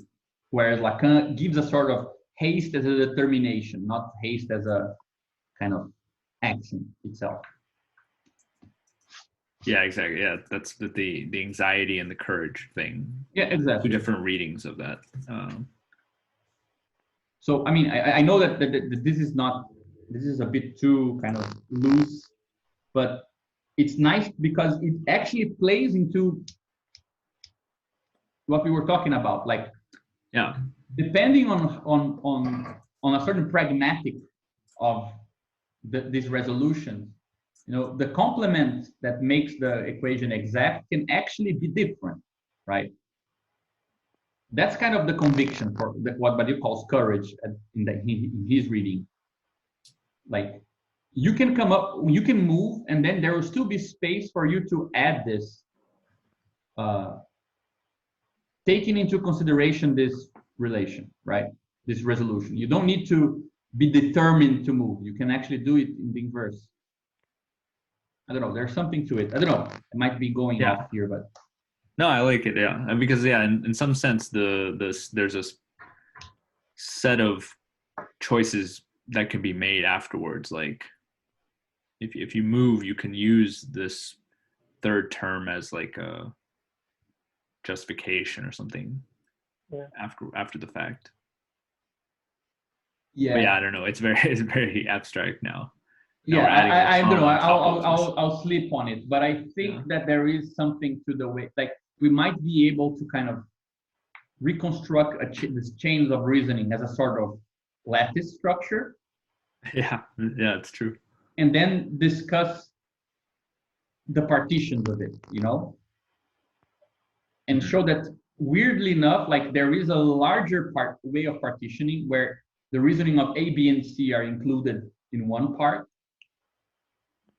That is actually, you know, the proper resolution to get a solution, whereas the separate ones don't. Because it's weird, like, we discussed this, I remember discussing this a lot, right? That the failure of these reasonings are ways that you get more and more indistinguished with the other. Like, the more a reasoning fails, the more similar to the others you are, the more you think with the head of the others, right? Mm-hmm. So there is a certain process of union of these reasoning, right? Like, ultimately, what allows you to move is the understanding that there is a sort of, that the only available reasoning is shared by the tree, right? So I don't know. I think there's something to. We might be able to do something after all this time with this. Yeah, I agree. The reasoning of all 3 together isn't found in the previous 2. It has to be here, right? It's like there's some kind of conjoined reasoning here. Yeah, exactly. Right. Because I mean, the thing that I think always kind of was very seductive and very kind of enigmatic and made it interesting for us in Pensée and then the circle with logical time is that the source of the solution, it comes from a mixture of the community, like the collection of the tree, but that collection is bound together by the failure to reason, not by the successful reasoning, right? Mm. If any of the three were successful in their reasonings, they would be different. One would have moved and the others would have lagged behind. It's because nobody has the solution that they are a collectivity, and because they are collectives that they know a solution, right? So you actually have this sort of imputation of reasoning to the other. This fails, you fall in the same pot as the other. You're obliged to treat yourself as the other, right? Or to say that the only thing you know is that you're reasoning like the other, even if you don't know your own reasoning. And this turns out to be the basis for the solution, right? So you think that you're gonna add reasonings to arrive at a solution, but you're actually taking the union of the reasoning. Yeah. Something like this. But Yeah, something like that. So, or whatever, yeah. Yeah, I think this is a good place to stop. Yeah, We can, man, but thank you so much. This was really, really enlightening. I'm glad. Yeah. Yeah. Okay. Good discussions. By the way, I wonder, Hansel, would you be up for? I mean, since we quickly went into the whole thing with the partitioning of integrated, like, would you be up to do a presentation next time? Yes, I think like in how much time? It can be like in either next week or 15 days, whatever you prefer. I think 15 days is better. For me, it works because and I'm planning to. I was wondering if I should try to do something like with the basic stuff from the Bogdanov book, or if I should try to like summarize the stuff we already discussed from like the Karatani group. But I try to kind of bring one of those two things also in the near future. On the other hand, Bogdanov is good. I could do it in a little bit later because I have some stuff I have to deliver, like my project and. Of course. Mm-hmm. No, perhaps I can take the next one and then you take one after that. So you're. Yeah, that would be good. Sure. For me. We can talk through the WhatsApp group and just see where we want to move from here. I mean, I'll just suggest some stuff and we see what fits better.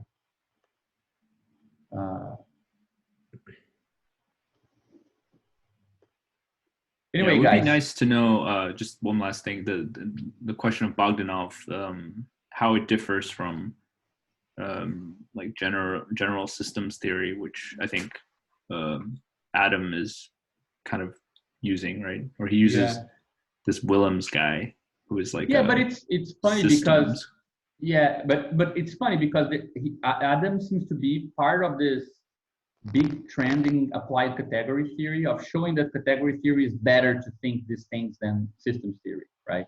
Mm-hmm. Yeah. And sure, I think that and I think that you can see this here because he has a very natural concept of space of systems that you don't need to. I mean, you don't need to think about interacting systems. I mean, systems are not necessarily let's say the totality concept. They can be either a totality or the part. You can move very easily between those two things, right? Mm-hmm. And I think that's a more natural language to talk about. I mean, one of the surprising things for me in his book is that in his dissertation is that he makes many times the point like, guys, stop associating generativity with nonlinearity. Like, he makes this point right at the beginning, which I think is very, very profound. Like, I'm not even sure if I think if he knew how profound it was, I think he would probably say more about it. Because he says, on page 24, we introduce the idea of linearizing generative effects. Cascading phenomena do not occur from nonlinearities. In fact, they are completely orthogonal to them. So generativity and cascading effects, they're not, let's say, a consequence of nonlinearity, which I think in common sense, that's how you think about it. Like, if a system has the property of nonlinearity, then generative effects are possible. And he's saying that generative processes are actually orthogonal to it. Like, sure, nonlinearity might play a role in a certain interaction, but since we're in the interaction between systems is a privilege point, and the veiling, if the system is a linear or non-linear, it doesn't really constrain the possibility, right? Yeah, you can still produce that inequality. Exactly. That's the key. Yeah. So the idea that this inequality doesn't stem from nonlinearity, I think it's something that goes a bit against more like classical discussions that, oh, if you want to talk about surplus, if you want to talk about emergent properties, you need to adopt a dynamic perspective, right? So, but the problem of a dynamic perspective is that you need to presuppose a bunch of stuff. Like, you need to, first of all, you need a theory of time that is not a product of a system, but is where the system is based, right? So you need to think about temporality as a given, and then you talk about the movement of something. You can't really deduce the temporality from inside. So in this case here, generativity has nothing to do, I mean, for example, our idea of scalar effects. Changing resolutions can change if there is a generative effect or not. That changing resolution is not really a change in temporality. Like, you can have something that is quite static, like we were talking about with the little cubes, like 2 cubes plus other 2 cubes give actually 5 cubes rather than 4. There is no, it's not a development in generative in that sense of temporal disclosure, right? So you kind of uncouple things that I think are in systems theory a bit more connected. Like, you tend to presuppose dynamics and temporality and a bunch of stuff, and here you can ask those questions more separately. I think that's a really big reason why this sort of compositional approach, right? It's always about the sort of mappings, and it tends to treat the problem in a more pure form, I think. And I think that really is similar to Bogdanov, because for him, the whole point is talking about the connection between systems. Like, his original thesis is about how systems interact and not how systems develop on their own. That's like the primitive picture, you know. I don't know. I might try to prepare something for next week on this then. Yeah, that would be great. Cool, guys. Oh, very nice. Yeah, nice long meeting. Hey guys, see you later in a week or two. Yeah, take care. Goodbye. Take care. Bye. I guess.